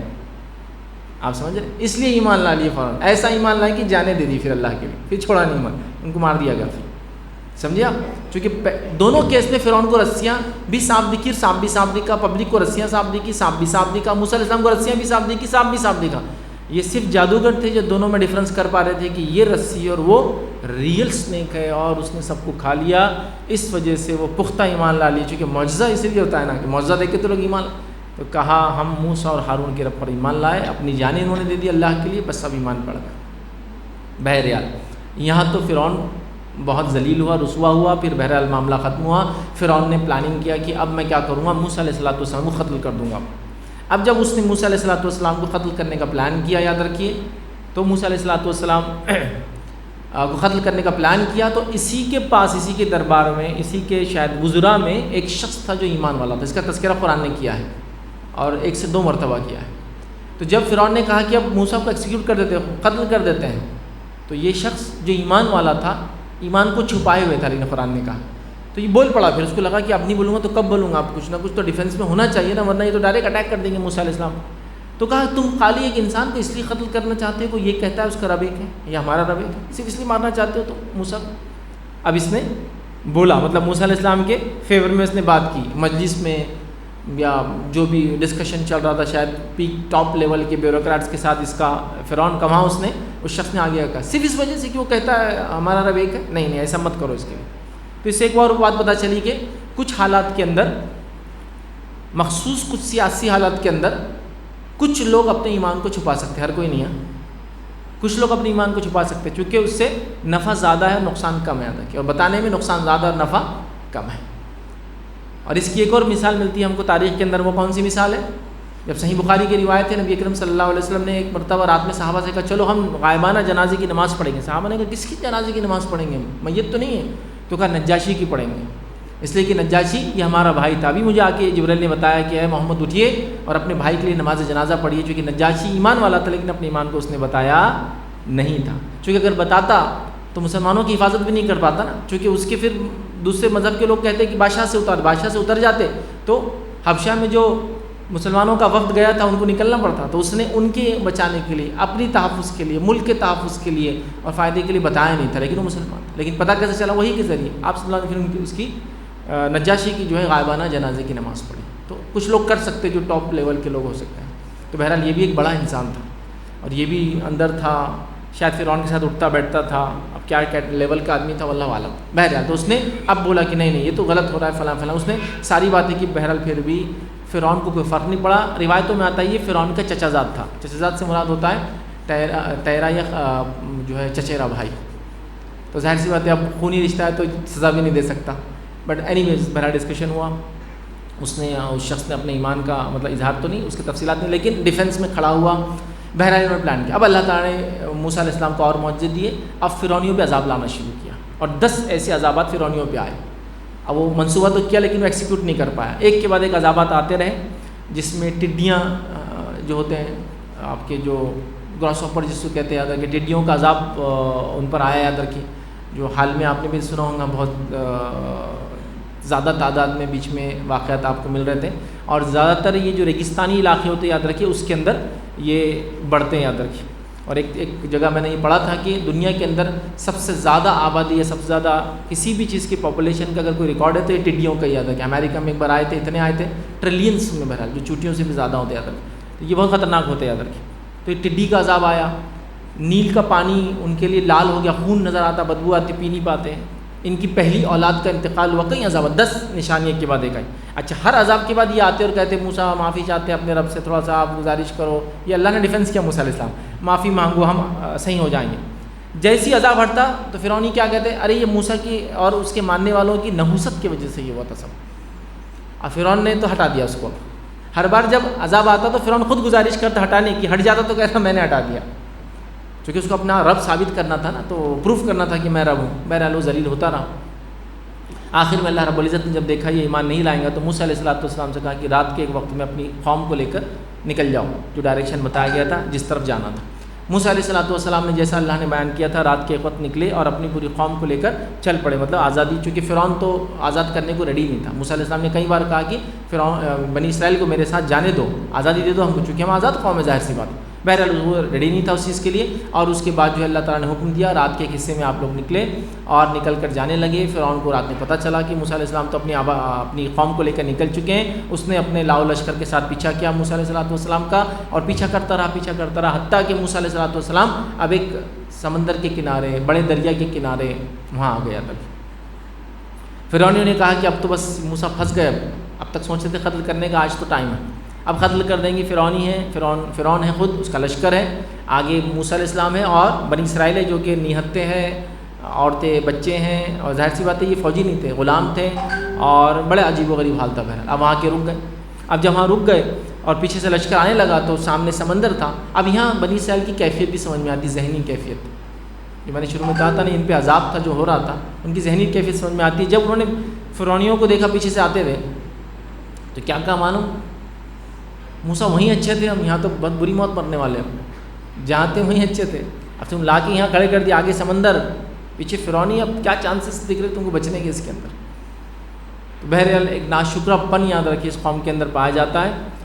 اللہ کے رسول صلی اللہ علیہ وسلم کے جو صحابہ تھے یاد رکھیے اس سے بالکل مختلف لوگ تھے.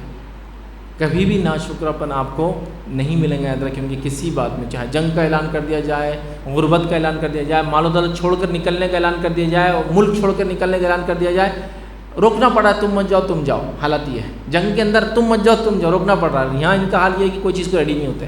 کہا اچھے تھے وہاں جیسے تھے، تم لا کے پھنسا دیے ہیں. شکر ادا کرنا ہے کہ ہم بچ رہے ہیں، اللہ راستہ نکالیں گا. وہ چھوڑ کر کیا بول رہے، اچھے تھے وہاں جیسے.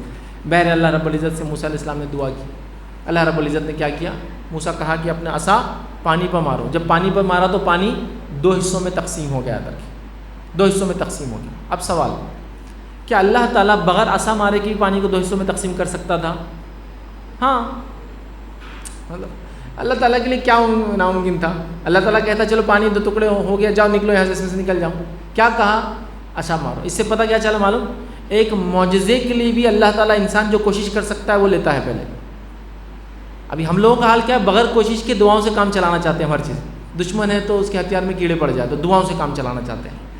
پڑھائی ہے تو دعا، اور وہ دعا کچھ پڑھ کے پھونک لیے، پی لیے، پین پہ کرا لیے تو پاس ہو جائیں، تو دعا سے کام کرانا چاہتے ہیں. ہر چیز دعا سے چل رہی.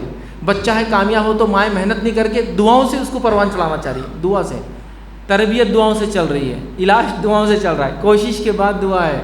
دیکھو ایسا کیا، آپ سب سے بڑی ارتھ موور لا کر بھی، ایسا دنیا کا سب سے بڑا جھاڑ لا کر بھی مارے پانی پہ تو 2 حصوں میں نہیں ہوتا تقسیم. اللہ نے کہا پہلے تم اپنی کوشش کرو جو کر سکتے ہو. کیا تھی کوشش وہاں، ایک عصا ہی ہاتھ میں تھا. تو اللہ چاہتا ہے، بڑے بڑے معجزے بھی ہوتے ہیں تو پہلے انسانوں کو اپنی کوشش کرنا پڑتی ہے. آج ہم اپنی کوشش چھوڑ کر سب کام کروانا چاہتے ہیں، یہ ہمارا پرابلم امت کا. دعا بھی ہے یقیناً، لیکن دعاؤں کے ساتھ اس سے پہلے سنت ہے، کوشش ہے. میں کالج میں آیا، گاڑی کو چابی لگا کر یہاں کے بیٹھ گیا، اللہ پہ میرا بھروسہ ہے، اور دعا کر رہا کہ گاڑی کی حفاظت ہو. بیوقوفی ہے میری ہے. گاڑی کو لاک کرتا، صحیح جگہ پارک کرتا، اس کے بعد اللہ تو اپنی کوشش میں نے کیا کی، یہ اصل ہے. تو دیکھیے معجزے کو ہونے کے لیے بھی انسانی کوشش ضروری ہے. تو ہم لوگ کیا اپنی کوشش کر رہے ہیں امت کے حالات بدلنے کے لیے، صرف دعائیں کر رہے تھے. پہلے کوشش ہے، جو کر سکتے ہو اس انسٹنس میں، اس حالت میں. تو موسیٰ علیہ السلام کیا ہے، کچھ بھی نہیں، کوئی ہتھیار نہیں، عام لوگ ہیں ساتھ میں، عصا ہے، مارو پانی، چلو 2 اس میں ہو گیا. اب بنی اسرائیل اس پانی سے نکل کر چلے گئے. فرعونی وغیرہ پیچھے سے آئے. فرعون نے جب دیکھا کہ یہ لوگ تو بہت آگے جا چکے ہیں، کہا پیچھے چلو ان کے دوڑ پڑو. اب چونکہ وہ اس نے سمجھا نہ، واقعے کو دیکھا نہ، حالات کو دیکھا، شاید وہ پریٹینڈ کر رہا تھا کہ میرے وجہ سے یہ ہوا، شاید اس وجہ سے سمجھتے ہوئے کہ اس کی کوئی صلاحیت اس میں نہیں تھی، پورے فوج کو لے کے اندر چلا گیا. اس کے بعد موسیٰ علیہ السلام بنی اسرائیل کو لے کر نکل گئے. اس کے بعد جب یہ بیچ میں آیا اس کے لشکر کے ساتھ، اللہ رب العزت نے پانی کو حکم دے دیا واپس مل جانے کا.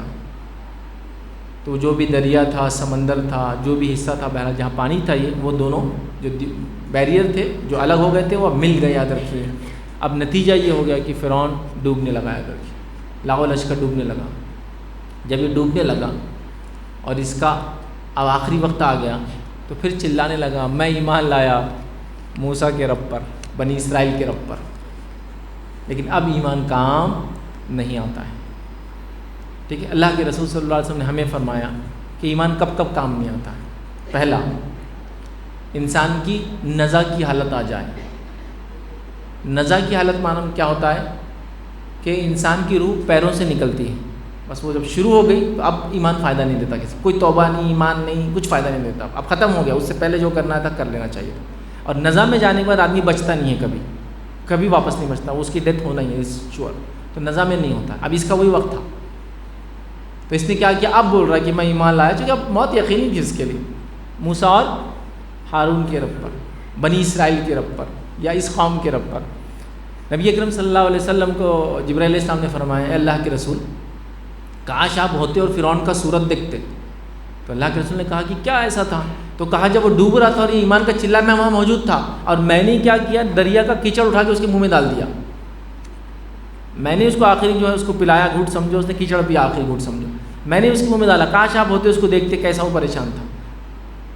تو بہرحال جبرائیل علیہ السلام موجود تھے اور آپ نے کیچڑ ڈالا دریا کا، بس وہ ختم ہو گیا اور وہ ختم ہو گیا۔ اللہ رب العزت نے قرآن میں فرمایا کہ ہم نے فرعون کو غرق کر دیا، اس کے لاؤ لشکر، اس کے قوم کو ختم کر دیا جو ایمان نہیں لائی تھی، یاد رکھیے، اور ہم نے اس کو عبرت بنایا قیامت تک کے لیے جو لوگ آئیں گے، اور اس کے جسم کو حکم دیا زمین کو کہ وہ اس کو باقی رکھے۔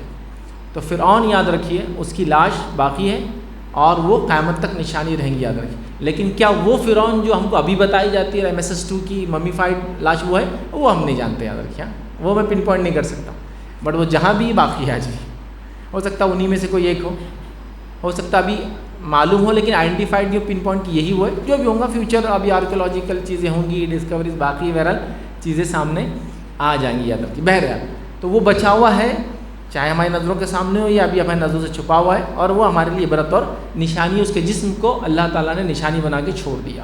بہرحال تو اب یہ غرق ہوا، برباد ہوئی قوم۔ بنی اسرائیل نکل کے اپنی آزادی اللہ تعالیٰ نے ان کو دے دی، پھر اللہ تعالیٰ نے ان کو نعمتیں اور بڑی فضیلتیں، بڑے دنیاوی نعمتیں دے دی، حتیٰ کہ ان کو جو ہے جب ریگستان میں چھوڑ دیا تو بنی اسرائیل جب وہ چلتی ریگستان میں تو ایک بادل ان کے اوپر ہمیشہ چلتا تاکہ سایہ دے، اور آپ دیکھیے جب کھلا میدان ہو، تیز دھوپ اور تھوڑا سے بادل پہ آیا کتنا اچھا لگتا ہے، کنٹینیوس چلتا تھا ان کے اوپر۔ آسمان سے من اور سلوہ، من کیا تھا، ایک قسم کا دانہ تھا جو برستا تھا، وہ کھا لیتے تھے۔ سلوہ ایک قسم کا پرندہ تھا، وہ ذبح کرتے کھا لیتے، مطلب ادھر ایگریکلچر پروڈکٹ بھی مل رہا ہے، ادھر میٹ پروڈکٹ بھی مل رہا ہے، اوپر وہ ہے، پانی تھا، ہر چیز تھی، نعمتیں دے دی۔ لیکن بنی اسرائیل کے مزاج میں ناشکری تھی اس زمانے میں، ناشکری ہے اس زمانے میں، اور ناشکری رہیں گی قیامت تک کے لیے۔ اسی لیے اللہ رب العزت نے قرآن میں اعلان کر دیا ہم ان کو ہر صدی میں آزمائیں گے، ہر صدی میں۔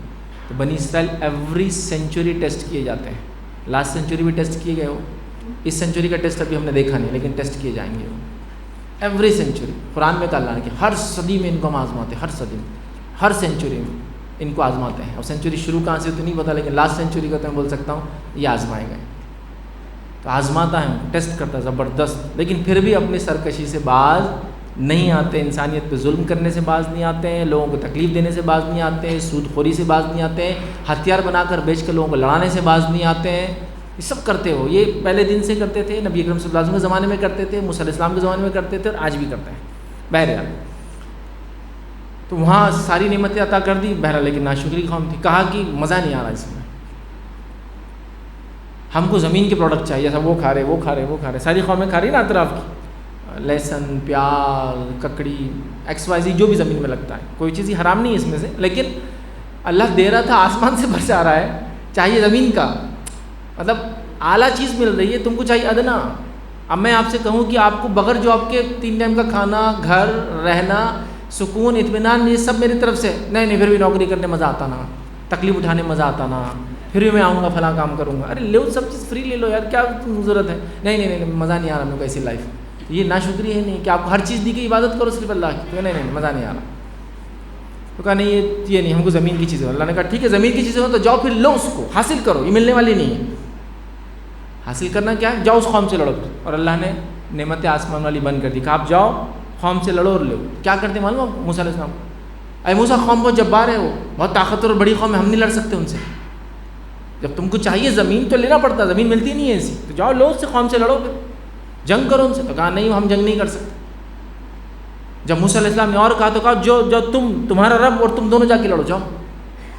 مطلب تم جاؤ موسیٰ علیہ السلام ہارون کو لے جاؤ تمہارے ساتھ, تو تمہارے رب کو لے جاؤ, تم لوگ جاؤ لڑو اور پھر ہم آئیں گے اندر. یہ قوم کا حال ہے.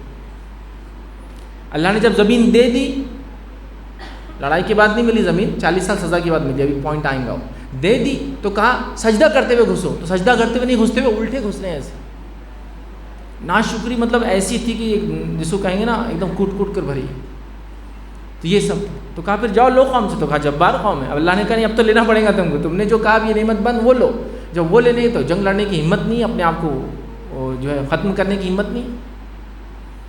اور اللہ کے رسول صلی اللہ علیہ وسلم کو بھی قرآن میں یہ حکم آیا تھا کہ یہ کہتے ہیں کہ ہم اللہ کے چہیتے ہیں, یہ کہتے تھے اللہ کے چہیتے. اللہ نے کہا چلو موت کی تمنا کرو پھر تو, اگر اللہ کے چہیتے. تو کہا ان میں سے ایک بھی موت کی تمنا نہیں کریں گا, یہ تو ہمیشہ جینا چاہتے ہیں سب کے سب. قرآن نے دوسری جگہ کہا ان میں سے کوئی ایسا نہیں ہے, یہ تم سے صرف لڑیں گے تو دیواروں کے پیچھے سے اور بند قلعوں میں سے, اس کے علاوہ جان دینے کی ہمت کس کو بھی نہیں, چونکہ سب کو پتا جان دیتے جہنم میں جانے والے ہیں. آج بھی وہ لڑتے ہیں تو دیواروں کے پیچھے سے لڑتے اور بند قلعوں میں سے لڑتے ہیں, سامنے نہیں آتے کسی, چونکہ ان کو پتا ہے موت کے بعد ان کے لیے کچھ نہیں رکھا ہوا ہے سامان, ہے نا.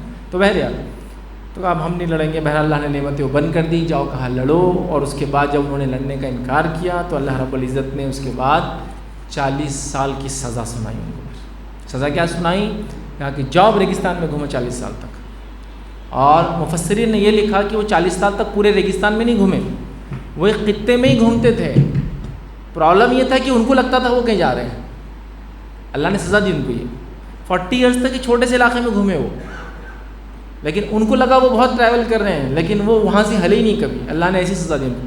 تو 40 سال کی سزا ملی بات نہیں ماننے پہ اللہ رب العزت, چونکہ ڈیمانڈ بھی ان کا ہی تھا. دیکھیے اللہ نے نعمت دے دی, کہا زمین کی نعمت چاہیے تو اللہ نے کہا اب جنگ کرو, کہا جنگ ہم نہیں کریں گے, تو لو سزا. تو 40 ایئرس تک پھر ان کا ایک زمانہ ہے جس میں یہ گھومتے رہے اور پریشان حال رہے. یاد رکھیے قوم سے لڑائی کرنے کا انکار کرنے کے بعد, زمین کی نعمتوں کو ڈیمانڈ کرنے کے بعد, اب 40 سال کی سزا تھی ان کے لیے. یاد رکھیے ایک میدان میں گھومتے رہیے. 40 ایئرس کی پنشمنٹ تھی, قرآن نے بھی اس کو سزا ہی کہا ان کے لیے. پھر ہم نے ان کو 40 ایئرس کی پنشمنٹ دی, 40 سال کی سزا دی. یاد رکھیے ٹھیک ہے. اور یہ 40 سال گھومتے رہے. اب اس کے بعد یاد رکھیے گھومتے رہے. کچھ روایتوں میں تو یہاں تک آتا ہے کہ جب 40 سال گھومے تو ان کے سارے مرد مر گئے, صرف 2 لوگوں کو چھوڑ کر. 2 ہی لوگ زندہ رہے, عورتیں رہی زندہ کچھ, لیکن مرد تو پورے مر گئے. مطلب وہ 40 ایئرس کے اندر یہ حال ہوا. پھر جب نکلے تو بہت کم آبادی تھی ان کی. بہرحال واللہ عالم اس کی تفصیلات کیسی ہے, چونکہ کوئی قرآن و حدیث نہیں, بٹ ٹھیک ہے نیریٹیوز ہے, نریشنس ہے, باتیں چلی آ رہی ہیں, مفسرین نے لکھا ہے, تو میں آپ کے سامنے رکھ رہا ہوں. بہرحال تو بہرحال یہ 40 سے سزا پاتے رہے. یاد رکھیے اس کے بعد یاد رکھیے پھر جب واپس نکلے تو پھر دوسرا واقعہ ہوا. اب یہ کب ہوئے واقعہ تھا کسی کو کڑی نہیں ہے, آگے پیچھے ہوا, لیکن کبھی تو بھی واقعہ. اس کے بعد واقعہ یہ ہوا کہ اللہ تعالیٰ نے پھر اب طے کیا کہ جو موسیٰ علیہ السلام کو کلام دینا تھا, وہ کلام دینے کے لیے بلائے. تو کہا موسیٰ علیہ السلام کو قرآن نے کہا کہ 40 دن کے لیے, راتوں کے لیے ہم نے بلایا. ایکچوئل ہوا یہ تھا, بیک گراؤنڈ یہ تھا کہ اللہ تعالیٰ نے موسیٰ علیہ السلام کو توریت دینے کے لیے بلایا. 30 ڈیز کی بات ہوئی تھی, 30 دن کی بات ہوئی. اب جب 30 دن ہوئے تو دیکھیے جو انبیاء ہوتے ہیں یہ بہت لمبا روزہ رکھتے ہیں. عام لوگ نہیں رکھ سکتے وہ روزہ, اور ہم کو اجازت بھی نہیں اس چیز کی. نبی اکرم صلی اللہ علیہ وسلم بھی ایسے روزے رکھتے تھے. ایک مرتبہ صحابہ نے دیکھا تو کہا ہم بھی رکھیں گے. تو کہا رکھو, کب تک رکھ سکتے ہو. کچھ دن بعد صحابہ نے کھانا کھا لیا. پھر انبیاء کے روزے لمبے ہوتے ہیں. عیسیٰ علیہ السلام کے بارے میں آتا, اور موسیٰ علیہ السلام کے 30 ڈیز کا ایک ہی روزہ, سنگل سحر کے ساتھ 30 ڈیز کا فاسٹ. عام لوگ نہیں رکھ سکتے یہ, چونکہ انبیاء اللہ کے ذکر سے غذا پاتے ہیں, جو ہم لوگوں کے لیے ممکن نہیں ہے. وہ خوشی اور خضوع ہم میں نہیں ہوتا ہے, لیکن جس میں بھی ہے وہ لمبے عرصے تک دیکھیے اسٹرگل کر سکتا ہے, بھوکا رہ سکتا ہے, پیاسا رہ سکتا ہے. تو انبیاء لمبا روزہ رکھتے ہیں. تو 30 ڈیز کا روزہ رکھا, اور پھر اللہ کے حضور کا, چونکہ اب کلام ملنے والا تھا اتنا بڑا. لیکن جب جانے لگے تو سوچا وہ منہ میں اسمیل ہو گئی. 30 ڈیز لانگ ٹرم ہوتا ہے نا, تو اسمیل معدے میں خالی پن سے ہوتی ہے. جو روزے میں ہمارے منہ میں جو بدبو آتی ہے کبھی کبھار, وہ برش کرنے سے, پیسٹ کرنے سے نہیں نکلتی ہے. ایکچولی منہ کی کم ہوتی ہے اور معدے کی زیادہ ہوتی ہے. ایمٹی اسٹمک جب سانس جاتی آتی ہے نا, تو ایک عجیب قسم کا اسمیل ہوتی ہے. تو موسیٰ علیہ السلام نے کچھ صفائی کر لی. اللہ نے کہا 30 ڈیز کا وعدہ ہوا تھا, صفائی کیوں کر کے آئے. 10 ڈیز انکریز, 10 دن اور بڑھا دیے گئے, 40 ڈیز کر کے آؤ پورے. جب 40 ڈیز آئے تو بنی اسرائیل نے یہاں کیا کی معلوم ہم کو, نئے کام کرنا شروع کر دیا. کہا موسیٰ بولے تھے 30 ڈیز, چلے گئے وہ چھوڑ کر ہم کو, اب 40 ہو گئے نا, چلے گئے چھوڑ کو, اور پھر کیا شروع کی, بچھڑے کی پوجا. یہ بیک گراؤنڈ, ادھر گئے توریت لانے, ادھر چالو ہوگی بچھڑے کی پوجا. کیوں ہوئی؟ وہ 30 ڈیز کا وعدہ تھا, 40 ڈیز تک نہیں آئے نا. کیوں 40 ڈیز ہوئے؟ کیونکہ اللہ نے کہا کہ اب 10 ڈیز مور انکریز کرو اس کے اندر. پھر آپ گئے, آپ کو اللہ نے توریت دی جو تختیوں کی شکل میں تھی, ٹیبلٹس جس کو کہہ سکتے ہیں, یا پتھر پہ جو لکھائی ہوتی ہے ادھر کی, الگ الگ لکھائی کی پارچمنٹس ہوتے ہیں, ہے نا, مٹی کے اس پہ لکھتے ہیں, یہ لیکن پتھر پہ تھی, تختیاں جس کو کہیں گے, سلیٹس. تو بہرحال تختیوں کے اوپر اللہ تعالیٰ نے توریت کا جو بھی تھا, جو باتیں تھیں, جو احکامات تھے, بائبل کے مطابق یا یہودیوں کے مطابق وہ 10 کمانڈمنٹس تھے جو دیے گئے تھے. واللہ عالم 10 تھے, مور دین 10 تھے, لیس دین 10 تھے, نہیں معلوم مجھے. بہرحال تو آپ کو کمانڈمنٹ دیے گئے, آپ تختیاں وغیرہ لے کر بنی اسرائیل کے پاس واپس آئے. جب واپس آئے تو دیکھتے ہیں قوم نے کیا کیا, بچھڑے کی عبادت چالو کر دی. بلکہ اس سے پہلے بھی یہ اشارہ دے چکے تھے موسیٰ علیہ السلام, لیکن وہ قرآن میں نہیں, حدیث میں. نبی اکرم صلی اللہ علیہ وسلم ایک مرتبہ گزرے, جنگ کا معاملہ تھا, فوج کے ساتھ تھے, تو ایک جھاڑ تھا جس پر اپنے مشرکین ہتھیار لا کے ٹانگتے تھے. عقیدہ یہ تھا کہ اس سے ٹانگنے سے ہتھیار تیز چلتے ہیں اور فائدہ مند ثابت ہوتے ہیں, جنگ ہم جیت لیتے ہیں. تو کچھ صحابہ جو ابھی ایمان نئے لائے تھے نا, ابھی معلومات نہیں تھی, توحید آ رہی تھی, تو کہا کہ اے اللہ کے رسول ایسا جھاڑ ہمارے لیے بھی اپوائنٹ کر دیجیے نا ایک, ہم بھی یہ سب کریں گے. تو اللہ کے رسول نے کہا سبحان اللہ, تم نے تو وہی بات کر دی جو موسیٰ کی قوم نے موسیٰ سے کی تھی کہ ہمیں بھی عبادت کریں, بچھڑا لا دے. جب انہوں نے پہلی بار سینا سے نکلنے کے بعد جو ہے, جب وہ ریگستان میں پہنچے تھے, یا معاف کرنا سینا میں پہنچے تھے, سمندر سے نکال, انہوں نے بھی ایسے ڈیمانڈ کیا تھا. اس سے پتہ چلا وہ ڈیمانڈ تو کر رہے تھے, لیکن ابھی کیا کیا, جب گئے موسیٰ علیہ السلام تو پورا کر دیا اپنا. مطلب پہلے ڈیمانڈ کیا کہ ہم کو کچھ دو, جب موسیٰ علیہ السلام نے نہیں کہا, جب توریت لانے گئے تو کہا موسیٰ چلے گئے, واپس نہیں آئیں گے, چلو بچھڑے کی عبادت. اب بچھڑے کی عبادت کا کچھ بیک گراؤنڈ یہ بتایا جاتا ہے کہ سامری نامی ایک شخص تھا. اس شخص نے کیا کیا, روایتوں کی سند کتنی مستند ہے نہیں پتہ, بٹ اینی ویز مفسرین نے یا قصص لکھنے والوں نے اس کو کچھ جگہ نقل کیا ہے, تو میں آپ کے سامنے رکھ رہا ہوں. تو بہرحال اس نے جو جبرائیل علیہ السلام تھے, جبرائیل علیہ السلام کے تعلق سے آتا ہے کہ جس سواری پر آتے تھے یاد رکھیں, تو سواری کا قدم جہاں لگتا تھا تو وہاں اگر ریگستان بھی ہو تو وہاں گلستان بن جاتا تھا, وہاں جھاڑ اگ جاتا تھا وغیرہ ہوتا تھا. یہ برکتیں یاد رکھیں, فرشتے ہیں, سب سے بڑے فرشتے ہیں, یاد رکھیں فرشتوں کے سردار ہیں, تو وہ ہوتا تھا. تو اس نے دیکھ لیا تھا جبرائیل علیہ السلام کو ایک مرتبہ, تو اس نے وہ مٹی جو ان کا قدم جو جانور تھا جس پہ آتے تھے آپ, اس کی مٹی اٹھا لی تھی, اور اس سے کچھ بچھڑا وغیرہ ہے, کچھ سونے کا یا کسی چیز کا بہرحال بنا دیا تھا, اور وہ آواز کرتا تھا. اب کچھ لوگوں نے یہ کہا کہ اگر وہ اس کو نہ بھی مانا جائے تو وہ بچڑا اس نے ہالو بنایا تھا, اور اس کے منہ میں سوراخ تھا, تو جب ہوا جاتی ایک طرف سے تو نکلتی, تو جو سیٹی ہوتی ہے نا, وسل بجتی آپ کا, وہ آپ کیپ لیجئے, اس میں بھی وسل ہوتی ہے, ہوا تیزی سے جاتی باہر آتی میں بھی, تو آواز کرتی. تو بس یہی اس کا معجزہ تھا ان کے مطابق, ٹھیک. تو بہرحال تو وہ آواز کرتا تھا, تو انہوں نے اس کی عبادت بہرحال چالو کر دی. پہلے بھی ڈیمانڈ کر رہے تھے, ابھی بہرحال موقع ملا, انہوں نے عبادت چالو کر دی. جب موسیٰ علیہ السلام واپس آئے تو آپ بڑے ناراض ہوئے, اور آنے کے بعد ہارون علیہ السلام کو جو ہے آپ نے داڑھی سے پکڑ لیا, قرآن کے اندر لفظ ہے, داڑھی سے پکڑ لیا, اور کہا کہ یہ کیا میری قوم نے کیا. تو انہوں نے کہا کہ اے میرے بھائی, اب یہ سلوک میرے ساتھ آپ مت کرو, یہ قوم میرے کو قتل کرنے پہ تلی تھی اگر میں ان کو کچھ روکتا تھا. مطلب آپ نے روکا تھا لیکن یہ مان نہیں رہی تھی, اب میں کیا کروں, میں نے جو کوشش ہو سکتی کی لیکن یہ مانی نہیں. تو موسیٰ علیہ السلام بڑے ناراض ہوئے یاد رکھیں. تو انہوں نے بچڑے کی عبادت کی, پھر ان کو توبہ کا موقع دیا گیا. پہلے وہ ڈیمانڈ کیا, ڈیمانڈ پورا کرنے کے لیے اللہ نے کہا جنگ کرو, نہیں کیا, 40 سال سزا بھگتے. اس کے بعد یہاں آئے, بچڑے کی عبادت چالو کر, سب کچھ یہ سارے نشانیاں دیکھنے کے بعد یہ ان کا حال ہے. فرعونیوں کو ڈوبتے ہوئے دیکھ رہے ہیں, 10 نشانیاں دیکھ رہے ہیں, موسیٰ علیہ السلام کی معجزات دیکھ رہے ہیں, اور پھر یہ حرکتیں کر رہے ہیں. تو ہمیں یاد رکھیے بنی اسرائیل کے ان واقعات سے نصیحت لینا چاہیے, چونکہ اللہ کے رسول صلی اللہ علیہ وسلم یہ پیشن گوئی کر چکے پہلے ہی. کیا فرمایا کہ تم اپنے سے پچھلوں کے طریقوں پر چلو گے, شبرم بشبرم و زرام بزرائن, ایسے بالش در بالش اور ہاتھ در ہاتھ چلو گے, ہو بہو کاپی کرو گے تم اپنے سے پہلے لوگوں کو, اتنا کاپی کرو گے جیسا کہ ہاتھ سے ہاتھ, بالش سے بالش اور ہاتھ سے ہاتھ کاپی کرو گے. حتیٰ کہ ان میں سے کوئی شخص گو کی سوراخ میں, گو ایک بڑی چھپلک ہوتی کھیتوں میں ہوتی ہے, اس کے سوراخ میں گھس جائیں گے تم بھی گھسو گے. مانا کیا؟ مانا یہ کہ سینس لیس کام کریں گے تم بھی وہی کام کرو گے. اور ان میں سے کوئی ایک شخص اپنی ماں سے زنا کرے گا تو تم بھی کرو گے. اتنا ان کی مطلب حرام حلال کی بغیر تمیز رکھے کہ اس لیول تک. اور بیکار کی چیزیں دنیا میں فائدہ نہیں وہ بھی کرو گے. تو صحابہ نے پوچھا اللہ کے رسول کون اس سے مراد ہے؟ آپ نے تو خالی یہ فرمایا تم اپنے پچھلوں کی پیروی کرو گے اتنا ہاتھ در ہاتھ باری در بارش حتیٰ کہ فلاں. کون اس سے مراد ہے؟ صحابہ میں سے کسی نے کہا کیا رومی مراد ہے اس سے؟ اور رومیوں سے مراد کون ہوتا ہے معلوم حدیث کے اندر؟ یوروپینس. روم کا لفظ جب بھی آتا ہے وہ یوروپینس کے لیے آتا ہے. تو آپ روم بولے تو ایک خالی سٹی کو مت دیکھیے. یوروپینس نے فلاں کیا تو اس کو بولتے رومیوں سے جنگ ہوئی. تو یوروپینس اینی یوروپین نیشنلٹی. پہلے یوروپ ایک جیسا ہی تھا سمجھے, ایک بڑا علاقہ تھا سمجھ لیجیے, چھوٹے چھوٹے کنگڈمس تھے اس میں. ٹھیک ہے, تو ایسا عربز ہے تو پورے عربز ہو گئے. تو ویسا رومن مطلب تو رومی. کیا یہ رومی؟ تو کہاں اور کون؟ پچھلی صدی تک یاد رکھیے. یا عرب جو ہے حدیث کے اندر تو رومی مطلب یورپ سے, لیکن عربوں میں جو ہے بعد کے دور میں جب لٹریچر میں آتا ہے تو رومیوں کو جو ہے یوروپین لکھتے ہیں. مطلب معاف کرنا, جو فرینچ ہوتے تھے ان کو یاد رکھیے وہ مانتے تھے یوروپینس. فرنجیون بولتے ہیں. اور وہ فرنجیون سے ہمارے پاس اردو میں آیا فرنگی اور فرانسیسی جس کو بولیں گے ہم زبان. تو بہرحال بعد کے دور میں ہسٹوریکلی فرانسیسی لوگوں کو یوروپین بولتے تھے, لیکن حدیث میں رومی مطلب فرینچ مطلب معاف کرنا یوروپین. کیا رومی؟ تو کہا اور کون؟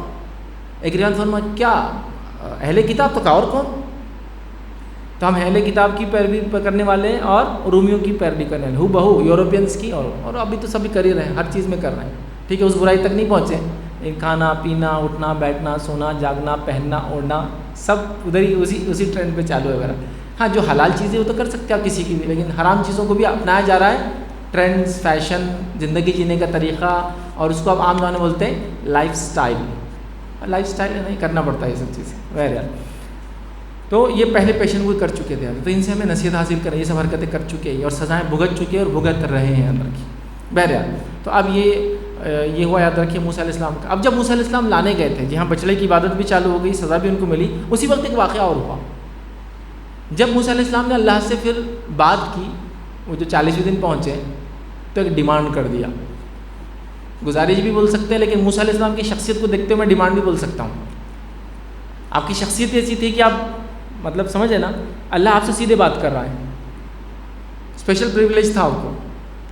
شاید بیک گراؤنڈ بھی اس لیے تھا کہ شہزادے جیسے پلے تھے تو چیزوں کو ڈیمانڈ کرنے کی اور عادت تھی کہ مجھے ایسا چاہیے یہ چیزیں. وہ کسی نبی نے آج تک یہ نہیں کیا تھا. نو ون مطلب کسی نے نہیں کیا. اور اللہ کے رسول نے حدیث سے فرما بھی دیا اللہ تعالیٰ کو دیکھ نہیں سکتا, چونکہ وہ ایسا نور ہے کہ جہاں تک اس کی روشنی جاتی ہے ہر چیز فنا ہو جاتی, برباد ہو جاتی ہے. تو جب گئے تو کہا میں آپ کو دیکھنا چاہتا ہوں. اور موسیٰ علیہ السلام کی ہی شخصیت ہو سکتی ہے جو ایسا ڈیمانڈ کریں, چونکہ اللہ ہمیشہ ہم کلام ہوتا ہے نا. جب ایک آدمی کسی سے ہمیشہ ہم کلام ہوتا ہے تو یہ ایکسپیکٹیشن ہو سکتی ہے کہ میں آپ کون ہے, میں دیکھنا بھی چاہتا ہوں آپ کو. کسی اور نبی نے یہ ڈیمانڈ نہیں کیا, کبھی وہ نہیں کیا. تو کہا میں آپ کو دیکھنا چاہتا ہوں. اللہ تعالیٰ نے کہا کہ اٹس پاسبل نہیں موسیٰ. کہا نہیں پھر بھی دیکھنا چاہتا. تو کہا اچھا ٹھیک ہے, وہ سامنے ایک پہاڑ ہے, اس کو دیکھ پاؤں گے تو مجھے دیکھ پاؤں گے. اور اللہ کی ایک تجلی بولتے ہیں اس کو. پوری روشنی نہیں, میں نے بتا چکا ہوں, اگر اللہ تعالیٰ کی ذات سامنے آ جائے تو ہر چیز جہاں تک اس کی روشنی برباد ہو جائیں گی, فنا ہو جائیں گی, ختم ہو جائیں گی. تو ایک سمجھو تجلی ہوئی اور وہ پہاڑ پورا ریزہ ریزہ ہو گیا. اور اس روشنی کو دیکھ کے موسیٰ علیہ السلام بے ہوش ہو گئے. پھر توبہ کی اللہ سے, بے ہوش ہو گئے سیدھا, پھر اٹھے. ہاں بس بڑے قصے بھی چلتے ہیں اور یہ قصوں میں بہت قصے بھی رہتے ہیں. ویسے میں نے قصے نہیں بتایا, قصوں میں اور قصے جو اس قصہ کو لوگ بولتے ہیں. بہت سارے لوگ وہ کرتے ہیں کہ بولے سورما اس سے ہی بنا, بولے سورما آنکھوں میں لگاتے. اور سورما کیسے بناؤں ایک الگ چیز ہے, لیکن اس سے تو نہیں بناؤں. تو بولے وہ جو پہاڑ جل گیا تھا نا اور وہ بولے سورما بن گیا. دیکھیے کسی جگہ کو اللہ کی تجلی سے وہ چیز برباد ہو جائے, اس کو سورما بنا کے تھوڑی کو لگائیں گا. بہرحال اینی ویز وہ تو خیر لوگ بولتے ہیں, لیکن کوئی اس کی حقیقت نہیں. تو بہرحال وہ پہاڑ پورا ختم ہو گیا. موسیٰ علیہ السلام نے کہا کہ میری ٹھیک نہیں تھا, میرے لیے ایسا کو میں ڈیمانڈ کروں اللہ تجھ سے. اینی ویز بہرحال آگے بڑھ گئے. ٹھیک ہے, اور اس کے بعد تختیاں لی, پہنچے, قوم نے عبادت کر لی بچڑے کی. بہرحال وہ سارا واقعہ ہوا. اسی طرح یاد رکھیے موسیٰ علیہ السلام کا زمانے کا واقعہ سورہ بقرہ کے اندر, بقرہ اس کا نام ہی اس وجہ سے وہ بقرہ کا واقعہ ہے. بہرحال تو واقعہ یہ ہوا یاد رکھیے کہ سورہ بقرہ کے اندر جو واقعہ آتا ہے کہ قتل ہو گیا. ابھی کب ہوا یہ ہم کو نہیں معلوم بیک گراؤنڈ. ایک قتل ہو گیا, سمپل کیا تھا، قتل ہوگا تو کس کے پاس جانا چاہیے تھا؟ بنی اسرائیل نے، جو بھی ذمہ دار تھا قتل کو دیکھنے والا. آج کے زمانے میں اگر قتل ہوگا تو کہاں جائیں گے آپ؟ جو بھی آدمی پولیس وغیرہ جو ڈپارٹمنٹ کے پاس جائیں گے. قتل ہوا ہے اور جا کے بول رہے موسیٰ آپ بتائیے کہ اس کا کس نے کیا قتل. اور یہ ان کی ہمیشہ کی شرارت تھی، یاد رکھیے. اب کیسی شرارت تھی میں آگے بتاؤں گا، لیکن ان کی شرارت تھی. بائبل میں بھی شرارتیں ایسی کرتے ہیں. ایک بار گئے عیسیٰ علیہ السلام کے پاس، اور کیا کرے عیسیٰ علیہ السلام سے معلوم کہ آپ اللہ کے نبی ہیں نا. تو ہاں. اب ایک سوال ہے ہمارا آپ سے، رومنس کو ٹیکس دے یا نہ دے؟ رومنس کو ٹیکس دے یا نہ دے؟ رومی حکومت تھی نا جب وہاں فلسطین پر. عیسیٰ علیہ السلام نے اگر بولا کہ مت دو تو کیا معنی ہوا؟ دیکھو عیسیٰ تمہارے خلاف بغاوت کرا رہا ہے، رومی حکومت کو کمپلین. اور اگر عیسیٰ نے کہا ٹیکس دو تو دیکھو عیسیٰ تو نعوذ باللہ رومنس کا ایجنٹ ہے، ٹیکس دینے کی بات کر رہا ہے، زکوٰۃ کی بات نہیں کر رہا ہے. مطلب چیت میں جیتا پٹ تو ہارا، heads I win tail you lose, مطلب دونوں طرف سے اپنی بات منوانا. عیسیٰ علیہ السلام بھی لیکن یہودی تھے، وہ بھی عام نبی تو ہے لیکن نسلاً یہودی. کیا بولتے ہیں معلوم بائبل کے اندر؟ ان کو انہی کی سمجھو، اس کو بولتے ہیں نا انہی کی دوا کا مزہ ان کو چکایا. کہا جس کی تصویر اس پر ہے اس کو واپس لوٹا دو. سکے پہ ہوتی تھی بادشاہ کی تصویر، تو کہا جس کی تصویر ہے اس کو لوٹا دو. سوال کا جواب نہیں دیا لیکن ہاں دینا چاہیے نہیں دینا چاہیے ٹیکس. جس کا سکہ ہے اس کو واپس لوٹا دو نا. تو آپ نے بھی ایسا جواب دیا. تو اب کیا کر رہے ہیں؟ قتل ہوا تو قتل کا کسی اور جگہ یہاں جا کے پوچھ رہے ہیں کہ قتل کس نے کیا. اللہ تعالیٰ نے کہا اچھا ٹھیک ہے، قتل کس نے کیا؟ جاؤ وہ جانور کو ذبح کرو. اب ان کو کرنا نہیں تھا، یہ تو خالی تکلیف دینے آئے تھے. تو کہا اچھا کرنا تو ہے. اب آپ نے چکا نبی کی بات آ گئی، مطلب ختم ہو گیا، اب اطاعت لازمی ہوگی نا. تو کہا ٹھیک ہے وہ تو ہم کر دیتے تھے لیکن آپ ذرا ڈیٹیلز بتا دو نا اس کی. کرنا نہیں تھا بول کے اب کیا ڈیٹیلز پوچھے. تو اللہ ڈیٹیلز دے رہا ہے، ڈیٹیلز دے رہا ہے، ڈیٹیلز دے رہا ہے، ڈیٹیلز دے رہا ہے. اتنی ڈیٹیلز دے دی کہ اب کوئی جانور فٹ ہی نہیں ہوتا اس کے اندر. اس ڈیٹیل کے اندر کوئی جانور فٹ ہی نہیں. دیکھیے اللہ کا سیدھا ہوتا، ذبح کر دو. جاتے کوئی بھی ایک جانور لیتے اس جینڈر کا اور جنس کا ذبح کر دیتے. نہیں کون سا ہونا، کیسا ہونا، کلر کیسا ہونا، عمر کتنی ہونا، کام کیا ہوا ہونا، نہیں ہونا، فلاں ہونا، دودھ دیتا ہوا ہونا، سوالات پہ سوالات. ٹھیک ہے جاؤ.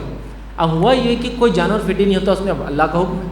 اب بیک گراؤنڈ میں حدیث میں یہ بات آتی ہے کہ ایک جانور اس میں فٹ ہوا جو لاسٹ میں، جس کو قرآن نے کہا ان کا دل نہیں تھا ذبح کرنے کا.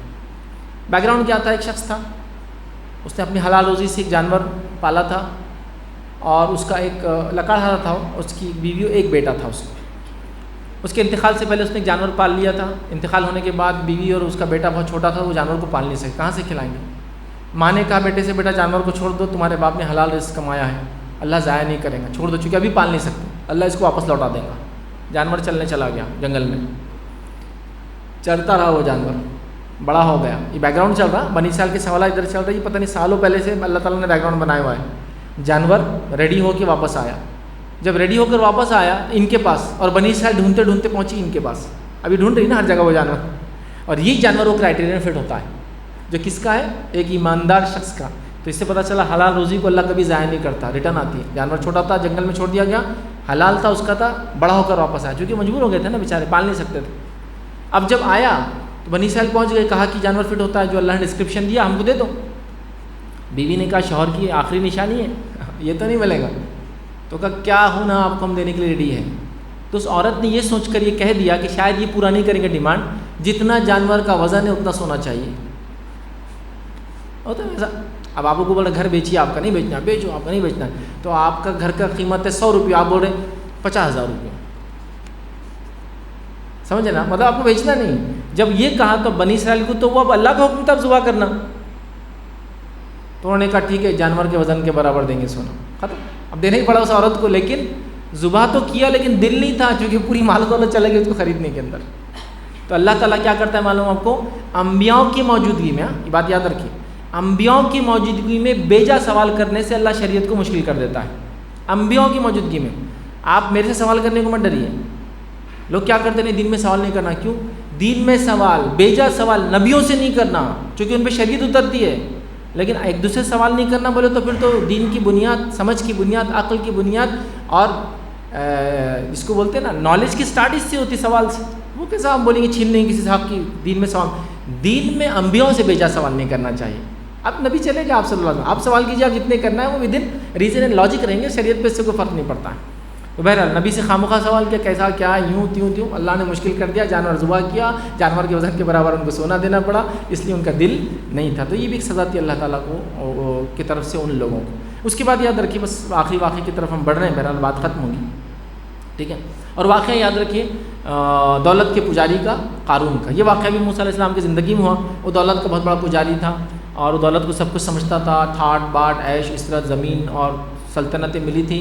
اور قارون کو اللہ رب العزت نے اتنی دولت عطا کی تھی کہ اس کی جو خزانے ہوتے تھے اس کے، تو اس کی چابیاں، اس کی کیز جو ہے ایک بڑی جماعت لے کر جاتی تھی. مطلب طاقتور لوگ اٹھاتے تھے. اب میں نہیں سمجھتا ہوں کسی گھر کی کیا پورے گھر کی ایکسٹرا کیز ہی ملا لے تو اتنی کی ایک آدمی اٹھانے کو لگتا ہے. اس کو ہوتی نا ایک کی کے ساتھ 5 چابی بھی آ رہی ہے اور 5 لوگ ہیں تو 25 کیزیں کو بچہ بھی اٹھا لے گا اس کو. لیکن اس کی چابیوں کو اٹھانے کو ایک جماعت لگتی تھی. اس کی چابیاں اتنی تھی یاد رکھیں، تو خزانے کتنے ہوں. تو اس کو بس تکبر آ گیا. موسیٰ علیہ السلام کو اللہ نے حکم دیا جاؤ اور اس کو بولو زکوٰۃ ادا کرنے کا. اور موسیٰ علیہ السلام گئے اور کہا احسن کما احسن اللہ علیک، لوگوں پر احسان کر جیسا اللہ نے تجھ پر احسان کیا ہے. تو کہنے لگا اللہ نے کون سا احسان کیا مجھ پہ؟ یہ میری محنت کی، عقل کی، دانش اور حکمت کی کمائی ہے. جیسا اکثر ہم میں سے لوگ سمجھتے ہیں کہ میں اپنی محنت سے کما رہا ہوں. میں اپنی محنت کرتا ہوں، رزق اللہ مجھے عطا کرتا ہے اس محنت کے بدلے. میں نہیں کما سکتا ہوں رزق، محنت میرا کام ہے، رزق اللہ کا کام. اس نے کہا نہیں، یہ تو میری سمجھ، میرے علم کے نتیجے میں مجھے یہ سب ملا ہے جو کچھ میرے پاس ہے. اور ایسی سوچ بہت سارے لوگوں میں آج کل مسلموں نان مسلموں مادہ پرستی کی وجہ سے آ جاتی ہے. میرے پاس یہ گاڑی، یہ بنگلہ فلاں، تو میں نے کمایا، میں نے کیا، میری کمائی ہوئی عزت ہے، میرا کمایا ہوا گھر ہے، میں نے کوشش کیا، اللہ کی دی ہوئی عزت ہے، میں نے کوشش کیا، اللہ کا دیا ہوا گھر ہے، میں کوشش کرتا ہوں، اللہ رزق عطا فرماتا ہے. ویسے دنیا میں کئی کوشش لوگ کرتے لیکن پھر بھی ان کو نہیں ملتا ہے. اللہ میری کوششوں کو قبول کر رہا ہے. تو اس ٹائپ سے عاجزی ہوا. اس نے کہا نہیں یہ تو میرا ہے. اس کے بعد اس نے زکوٰۃ دینے سے منع کر دیا اور پھر اس پر زوال آیا. نبی اکرم صلی اللہ علیہ وسلم نے فرمایا اللہ تعالیٰ نے اس کو اس کے خزانے، اس کے گھروں اور اس کے شخصیت کے تحت زمین میں دھسا دیا. یاد رکھیے، برباد ہو گیا. تو قارون کے جیسے کئی لوگ دنیا میں ہیں، اس سے کچھ ہوتا نہیں. یاد رکھیے مال و دولت سے کچھ نہیں ہوتا، اصل اللہ کی اطاعت. آخری واقعہ بہرحال اور اس پہ اپنی بات کو ختم کریں گے، اور وہ ہے موسیٰ علیہ السلام کی زندگی کا، وہ ہے خضر علیہ السلام سے ملاقات. خضر علیہ السلام سے ملاقات. اور یہ آخری بہت بڑا واقعہ، لیکن مختصر ہم اس کو بھی دیکھیں گے، لیکن اس میں کافی نصائح ہیں ہمارے لیے، نصیحتیں ہیں. خضر علیہ السلام سے موسیٰ علیہ السلام کی ملاقات. لیکن اس کا ایک بیک گراؤنڈ پہلے جان لیں تو انشاءاللہ ہم سب کو فائدہ ہوگا. بیک گراؤنڈ یہ تھا کہ بنی اسرائیل ایک بار موسیٰ علیہ السلام کے پاس آئے اور کہا اے اللہ کے نبی موسیٰ، دنیا میں سب سے زیادہ علم والا آدمی کون ہے؟ اب موسیٰ علیہ السلام کے زمانے میں کوئی برگزیدہ نبی نہیں. یاد رکھے آپ اکیلے ہیں. برگزیدہ اولو العزم پیغمبر کتنے ہوئے؟ 5. نوح علیہ السلام، ابراہیم علیہ السلام، موسیٰ علیہ السلام. موسیٰ علیہ السلام کے زمانے میں تو 2 ہی گزرے تھے، سمجھو یہ تیسرے تھے. اس کے بعد ان کے بعد 2 عیسیٰ علیہ السلام اور محمد صلی اللہ علیہ وسلم. تو ان کو پتا تھا میرے دور میں میرا کوئی جیسا کوئی بھی نہیں ہے، میں ایک برگزیدہ نبی ہوں، اولو العزم پیغمبروں میں سے. تو کہا کون ہے علم میں؟ تو آپ نے یہ کہہ دیا کہ مجھے سب سے زیادہ علم ہے. اور اللہ کو یہ بات پسند نہیں آئی کہ نہیں موسیٰ یہ نہیں بولنا تھا، یہ ٹھیک نہیں تھا کہ آپ نے یہ کہہ دیا علم کے معاملے میں. اور یقیناً علم کا معاملہ ایسا ہی ہے، اور اس واقعے سے یہ نصیحت ہم نے لینا چاہیے. علم میں ہاں دولت میں کوئی بول سکتا ہے کہ میرے سے آگے نہیں ہے، فلاں چیز میں نہیں ہے، لیکن علم کا معاملہ یہ ہر سیر پر سوا سیر موجود ہے. علم میں چیز ہی ایسی ہے، مطلب یہ سمندر سے بھی واسط چیز ہے، اس سے زیادہ گہری چیز ہے، اس سے زیادہ نعمتیں لی ہوئی چیزیں. یاد رکھیے. تو ہر فن اور ہر فیلڈ کے اندر یہ حال ہے، اچھائی اور برائی دونوں میں بھی. اس سے آگے ایک ہے. کوئی بول رہا میں ہیکنگ کرتا ہوں تو کوئی برائی میں میں ڈارک ویب میں ہیکنگ کرتا ہوں، وہ اس سے آگے کا ہے. ہر جگہ علم غلط استعمال کر رہا ہے علم کا، لیکن علم ہی ہے نا. کوئی کہہ رہا میں سائنسداں ہوں تو کوئی بولتا میں سائنسداں کا سے بڑا سائنسداں ہوں. کوئی بولتا میں اتنا ڈگری یافتہ تو بولتا میں جیسے ڈبل ڈگری یافتہ ہوں، ہے نا. ابھی تو ڈگریوں کے بھی ٹائپس ہو گئے، ایک لکھی ڈگری، ایک پڑھی لکھی ڈگری، ایک پڑھی ڈگری. ٹائپس ہیں نا اس کے الگ الگ. ٹیچرس تو زیادہ اچھے سے جانتے ہیں لکھی ڈگری کیا ہوتی ہے، پڑھی لکھی ڈگری کیا ہوتی ہے، ریسرچ بیڈ ڈگری کیا ہوتی ہے. تو ابھی تو سب قسم کی ڈگریاں آ رہے ہیں، کیسے لوگ پی ایچ ڈیز ہو جا رہے ہیں اور کیسے لوگ ڈاکٹریٹس کر لے رہے ہیں، کیسے فلاں. تو علم کا معاملہ اب ایک نیکسٹ لیول پر عجیب و غریب چل رہا ہے. میں نے تو ایسے کالجز بھی دیکھے کہ جو جنگل کے اندر لوگ وہاں سے فارمیسی کر کے آ رہے ہیں، جن کو آنے کے بعد چھوٹے سے فارمولے پوچھے دواؤں کے تو وہ بھی نہیں پتا، لیکن ان کے پاس ڈی فارم کی ڈگریاں ہیں. تو لکھے ڈی فارم ہے سمجھے. تو اب لوگوں سے پوچھنا پڑتا ہے پڑھے لکھے ہے. تو وہ بولتا ہے سر لکھے تو بولنا اچھا ٹھیک ہے پھر لکھے لیکن لکھنے بھی مہارت ہونا وہ بھی ورنہ وہ سکے کو بھی لکھ دے رہا. کیوں ہوتا ہے نا کسی نے چیٹنگ دیا کسی کو بچے کو لکھنے کے لیے، تو بولے سر بہت مشکل جا رہی. کیوں؟ تو چیٹنگ میں غلطی سے ایک اسٹیمپ پیپر بھی دیا تو اسٹیمپ پیپر بنا رہا ہوں. اسٹیمپ ہوتا ہے نا اس پہ وہ بنا رہا ہوں. تو چیٹنگ کو بھی تھوڑا سا اس کو بھی تو ذہنی لگتا ہے. بہرحال تو تو علم میں کبھی بھی آدمی نہیں بول سکتا کہ میرے سے آگے کوئی نہیں. تو موسیٰ علیہ السلام نے کوئی تکبر سے نہیں کہا, یہ بات یاد رکھیں, جسٹ ان کو لگا کہ میں اولو العزم نبیوں میں سے ہوں, تو مجھے معلوم ہے. اللہ نے کہا ٹھیک ہے موسیٰ, ایک ہمارا بندہ ہے اس کے پاس جاؤ, اس سے ملو, تاکہ ایک سبق موسیٰ علیہ السلام کے ذریعے امت مسلمہ کو اور قیامت تک رہنے والی انسانیت کو, علم کے معاملے میں کبھی بھی جو ہے جس کو کہیں گے کوئی چیلنج نہیں, علم ایک سمندر ہے یاد رکھیں. بہرحال موسیٰ علیہ السلام کو کہا جاؤ. موسیٰ علیہ السلام سفر میں نکلے. حدیث میں آتا ہے کہ آپ نے یوشع ابن نون کو اپنے ساتھ لے لیا. یوشع ابھی یہ ایک نبی کے حواری ہے, مطلب یہ صحابی تھے, بعد میں چل کے یہ بھی نبی بنے. یوشع ابن نون ایک نبی ہے, لیکن یہ موسیٰ علیہ السلام کے بعد اللہ نے ان کو بھی نبوت عطا فرمایا, لیکن ابھی صحابی تھے یہ. تو یہ دونوں نکلے اور اللہ نے ایک نشانی دی, ایک مچھلی تھی پرٹیکولر ٹائپ کی, اس کو سر پہ رکھ کے چلنا. تو یوشع لے کے چلے, اور ایک مقام آئے گا جب وہ خضر سے ملنا ہے, تو مچھلی کیا کریں گی, کود کے پانی میں چلے جائیں گے, وہ لوکیشن پہ آپ کو رکنا ہے. اب یہ کون سی ندی ہے اس کے بارے میں کوئی تحقیق نہیں ہے, لیکن کچھ لوگوں نے کہا یوروپ کی کوئی ایک ندی ہے. بہرحال وہاں ملاقات ہوئی تھی خضر سے ان کی. بہرحال تو موسیٰ علیہ السلام چلے وہاں اور لمبا سفر طے کیا, اور ایک جگہ جا کے تھک کر رک گئے اور کہا کہ اب مچھلی نہیں مل رہی, مطلب کیا ہوا, اب تک وہ ہم کو لوکیشن نہیں ملا. تو یوشع نے کہا کہ مچھلی تو نہیں ہے, اور وہ پانی میں چلے گئی تھی, لیکن شیطان نے مجھے بھلا دیا اور میں آپ کو بول نہیں پایا. تو کہا کہاں گئی تھی؟ تو کہا وہ تو بہت پہلے چل گئی, میں بھول گیا. جیسے پتہ چلا چیزیں بھول جاتا ہے انسان, ہوتا ہے ایسا. تو پھر دونوں واپس ریٹرن پیدل گئے اس مقام پہ, وہاں رکے رہے. پھر خضر آئے, خضر علیہ السلام آئے, موسیٰ علیہ السلام ملاقات کی. خضر علیہ السلام نے کہا ٹھیک ہے آپ میرے ساتھ چلیں گے, میرے سے سوال نہیں کرنا, سوال کرو گے تو یہ نہیں جمنے والی. ہاں جب میں پورا کر لوں گا جو بتانا ہے مجھے, اس کے بعد وہ کریں گے. نبی اکرم صلی اللہ علیہ وسلم حدیث کے اندر فرمایا, موسیٰ علیہ السلام کے واقعے سورہ کہف میں جو واقعہ 3 واقعہ ہے, لیکن اللہ کے رسول کی حدیث میں یہ آتا ہے کاش کہ موسیٰ خضر سے سوالات نہ کرتے, تو پتہ نہیں نہ جانے کتنی عجیب و غریب باتیں ہم کو سیکھنے کو ملتی ہیں. لیکن بہرحال موسیٰ علیہ السلام سوال کر بیٹھے اور 3 واقعے پہ معاملہ ختم ہو گیا پورا, آگے کچھ پتہ چل نہیں سکا. لیکن بہرحال تو ملے, وہ خضر علیہ السلام سے بات طے ہوئی, کشتی میں دونوں نکلے, بیٹھے. خضر علیہ السلام کی پہچان کا کشتی والا تھا, اس نے کہا تم اچھے اللہ کے نیک بندے ہو, فری چلو. جب کشتی ایک جگہ پہنچی, خضر نے کیا کیا, اس کے نیچے اس کے کچھ تختے نکالے اور چھوڑ دی. موسیٰ علیہ السلام نے کہا یہ کیا بات ہوئی, اس نے ہم پر احسان کیا, فری بٹھایا کشتی میں, آپ نے توڑ دیا. تو کہا میں نے بولا تھا نا سوال نہیں کرنا, اب سوال ہوگا تو پھر نہیں. تو کہا ٹھیک ہے معاف کرنا, میرا بس نہیں چلا, لیکن اب سوال نہیں, اب انشاءاللہ اب سوال نہیں ہوگا. کہا چلو بس خاموش چلنا. وہاں سے نکلے, آگے پہنچے, ایک بچہ کھیل رہا تھا. خضر علیہ السلام نے اس بچے کو قتل کر دیا. موسیٰ نے کہا اب تو برداشت نہیں ہوگا میرے سے, قتل انبیاء قتل برداشت نہیں کر سکتے, بہت بڑا ظلم ہے, قتل سے بڑا کوئی ظلم ہی نہیں انسانیت پر, چاہے وہ مسلم ہو غیر مسلم. اب نہیں ہوگا میرے سے برداشت. تو کہا اب اس کے بعد اگر سوال ہوا تو وہ لاسٹ رہیں گا, مطلب پہلے تم نے کہا کہ اب نہیں کرو گے, لیکن اب پھر کر لیے, اس کے بعد کا کوشچن لاسٹ رہیں گا, اب میں اور آگے وہ نہیں کروں گا. اچھا ٹھیک ہے اب چھوڑو, معاف کر دو, اب میں نہیں کروں. آگے بڑھے, ایک بستی میں گئے, کھانا مانگا, بستی والوں نے کھانا نہیں دیا, لیکن خضر علیہ السلام نے موسیٰ علیہ السلام کی مدد کے ذریعے ایک دیوار جو گر رہی تھی اس کو اٹھا کر سیدھا کر دیا اور نکل گئے. موسیٰ علیہ السلام نے کہا کہ یہ کیا بات ہوئی, ہم بستی میں گئے, انہوں نے ہم کو کھانا بھی نہیں دیا, تم نے ان کی دیوار بنا دی. تو کہا بس اب یہ ڈپارٹ, ایک دوسرے سے الگ ہونے کا ٹائم آ چکا ہے ہم دونوں کا, میں نے آپ سے کہا تھا یہ آخری سوال رہے گا آپ کا, اور آپ نے پھر سوال کر لیا. تو کہا ٹھیک ہے. تو کہا اب میں حکمت بتاتا ہوں تینوں واقعات کی جو میرے ساتھ ہوئے, اور اللہ تعالیٰ موسیٰ علیہ السلام کو بتانا چاہ رہا تھا کہ ان سے بھی زیادہ علم والے لوگ موجود ہیں. تو کہا پہلی چیز, جب ہم اس کشتی میں تھے تو اس کشتی کا جو آگے ایک بادشاہ تھا جو اچھی کشتیوں کو کیا کر رہا تھا, قبضے میں لے رہا تھا, لہٰذا میں نے اس کی کشتی میں سوراخ اس لیے کیا تاکہ اس کی کشتی خراب ہو جائے تو پھر بادشاہ اس کی کشتی پہ قبضہ نہ کریں. دوسرا, جب میں آگے گیا اس بچے کو میں نے جو قتل کیا وہ میں نے اس لیے قتل کیا کہ یہ بچہ بڑا ہو کر اپنے والدین کے لیے آزمائش بننے والا تھا, اس درجے کی آزمائش کی اپنے والدین کو کافر کر دینے والا تھا. اللہ تعالیٰ نے یہ بہتر سمجھا کہ اس بچے کو ابھی قتل کر دیا جائے تاکہ اس کے والدین کفر سے اور یہ خود بھی جائے. بچہ ظاہر سے جو مرے گا وہ جنت میں جائے گا, دونوں بچ گئے نا, بچہ بھی بچ گیا, ماں باپ بھی بچ گئے, ورنہ کفر تک لے جاتا. تو یہ اس کی حکمت تھی. اور تیسرا یہ, جب ہم وہاں پہنچے جو دیوار گرنے کو تھی, یہاں جو ہے ایک بچے یتیم ہیں, ان کے والد نے خزانہ چھوڑا ہے, لیکن بچوں میں ابھی وہ طاقت نہیں کہ اس خزانے کو نکال کے وہ اس کا صحیح استعمال کر سکے یا اس کو بچا سکے دوسروں سے. اللہ چاہتا ہے کہ بچے بڑے ہوں, اپنی طاقت کو پہنچیں, توانائی قوت کو پہنچے, پھر اللہ تعالیٰ اس خزانے کو ظاہر کرے. تو دیوار اگر ابھی گر جاتی تو خزانہ ظاہر ہو جاتا, اس لیے اللہ نے حکم دیا اور میں نے دیوار کو کھڑا کر دیا. لیکن ان واقعے کی خالی تھوڑی سی تفصیلات میں جانے سے پہلے اور اپنی باتوں ختم کرنے سے پہلے یہ بتا دو کہ خضر علیہ السلام اللہ کے ایک نبی تھے, اور وہ پیدا بھی ہوئے تھے اور ان کا انتقال بھی ہو گیا جیسا سب نبیوں کو ہوتا ہے. میں اس لیے بات کر رہا ہوں کہ ہمارے پاس آج بھی چلتا, سفر میں جا رہے نا, خضر علیہ السلام آپ کی مدد کریں. خضر علیہ السلام کیسی مدد کریں گے کسی, اللہ تعالیٰ ہی کر سکتا ہے بس جس کی کریں گے. اور انبیاء آتے اور دنیا سے چلے جاتے ہیں, آج بھی لوگ بولتے ہیں خضر تمہاری حفاظت کرے, خضر تمہارا ساتھی رہے, یہ سب شرکیہ باتیں ہیں, مذاق نہیں. ٹھیک ہے.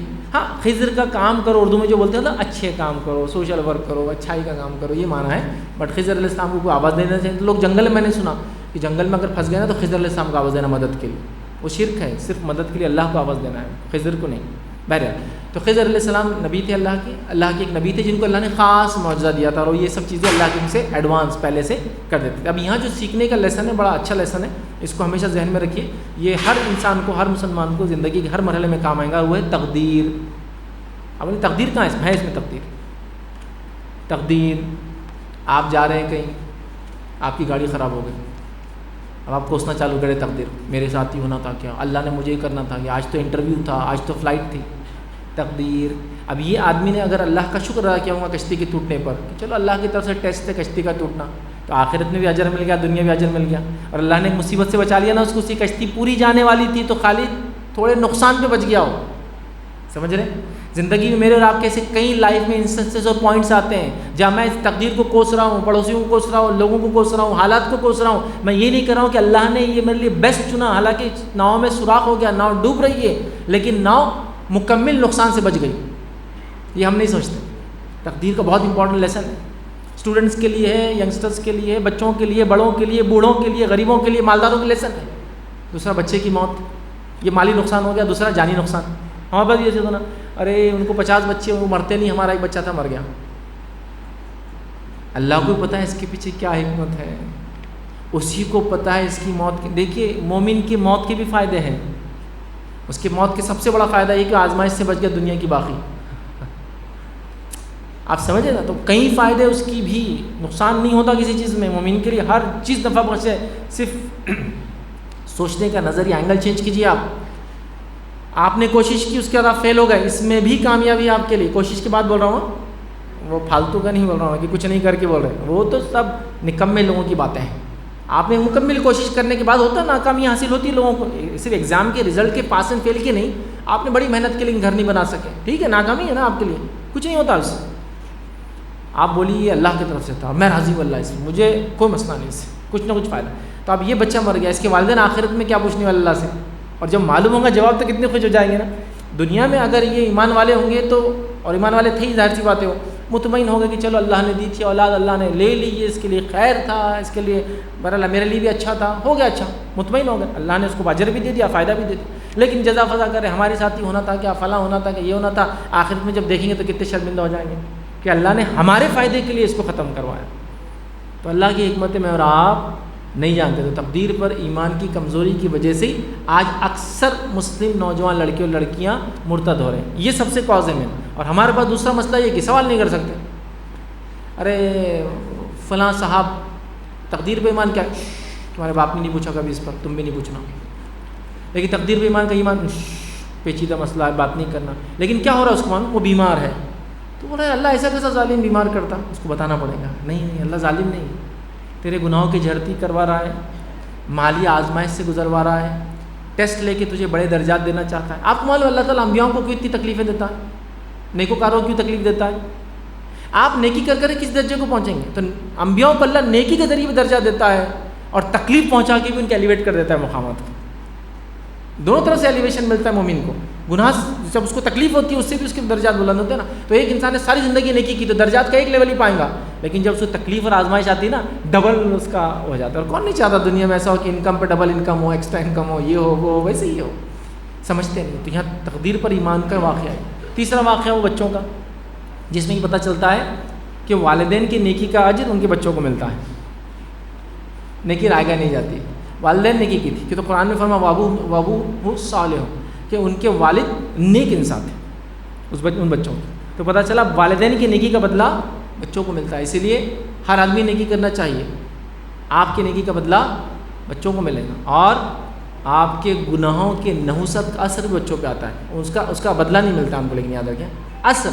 جیسا آپ بولیں گے میں ایک ٹوائلٹ کے باہر رہتا ہوں تو اس کا اسمیل تو آنے ہی والی ہے نا. اب ٹھیک ہے وہ آپ اس میں سمجھ اثر بول رہا ہوں. تو میں نہیں کہہ رہا کہ والدین گناہ گار تو اللہ تعالیٰ بچوں سے بدلہ لیتا ہے. نہیں، یہ تو ظلم ہو جائے گا، یہ تو غلط ہے، یہ نہیں میں کہہ رہا ہوں.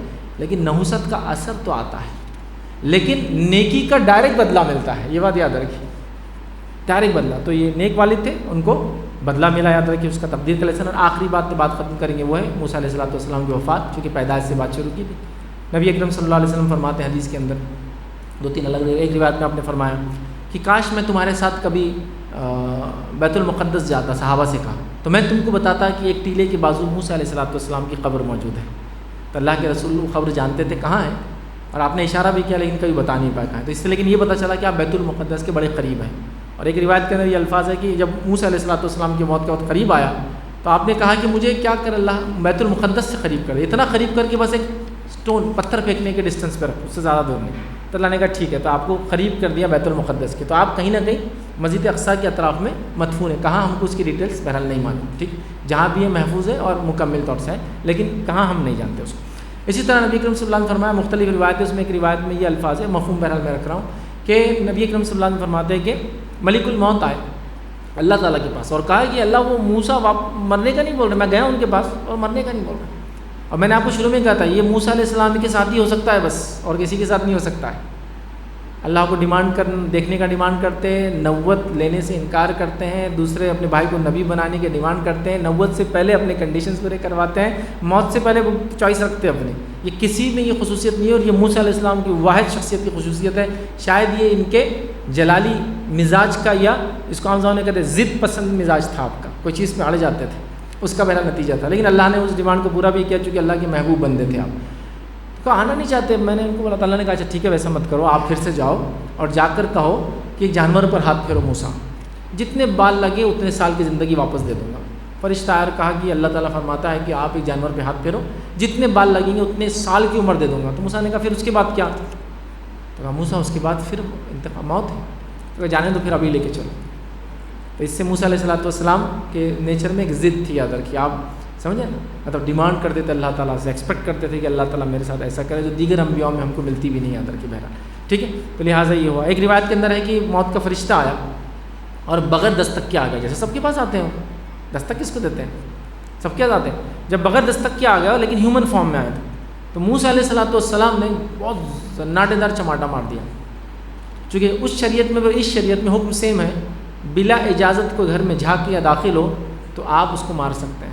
اللہ کے رسول کی حدیث ہے کہ اللہ کے رسول فرماتے ہیں ایک بار دروازے سے باہر نکلے اپنے گھر کے, اور کہا کون ہے جو ابھی اندر جھانک رہا تھا؟ ایک آنکھ اندر جھانک رہی تھی آپ کے گھر میں, آپ کے گھر کے دروازے میں چیز تھی ایک اس میں سے. تو اللہ کے رسول میں تھا, ایک صحابی نے کہا میں یہ کنگا لینے پلٹا تھا, لوہے کا کنگا رہتا تھا اس زمانے میں, کنگا لینے پلٹا تھا تاکہ اس آنکھ میں گھسا دوں. تو کہا اللہ کے رسول میری آنکھ نکل جاتی تھی. تو کہا اس کا مجھ پر کوئی گناہ نہیں تھا, چونکہ آپ نے کسی کے پریویسی میں جھانکا.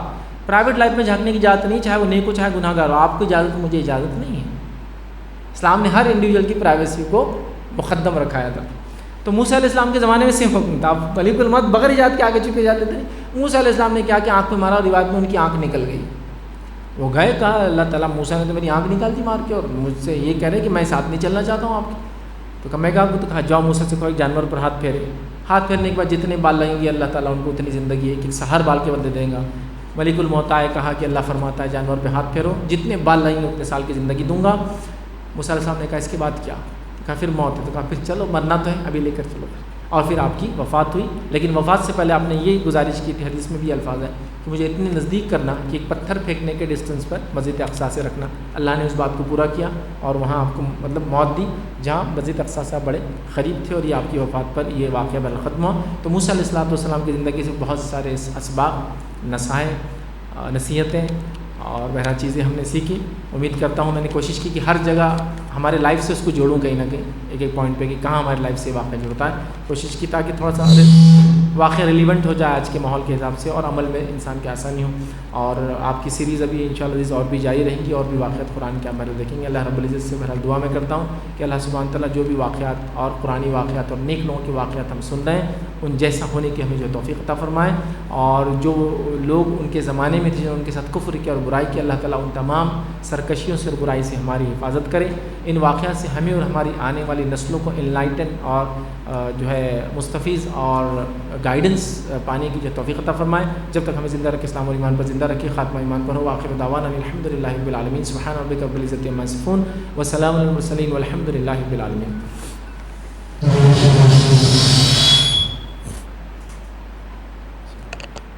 مدد کی۔ اللہ سبحانہ و تعالیٰ سے میں دعا ہوں کہ رب العالمین آپ کو اس کا بہترین اجر عطا کرے۔ اللہ سبحانہ و تعالیٰ ہمیں کہنے و سننے سے زیادہ عمل صالح کرنے کی توفیق عنایت فرمائے۔ آمین۔ وآخر الدعوانا الحمد للہ رب العالمین۔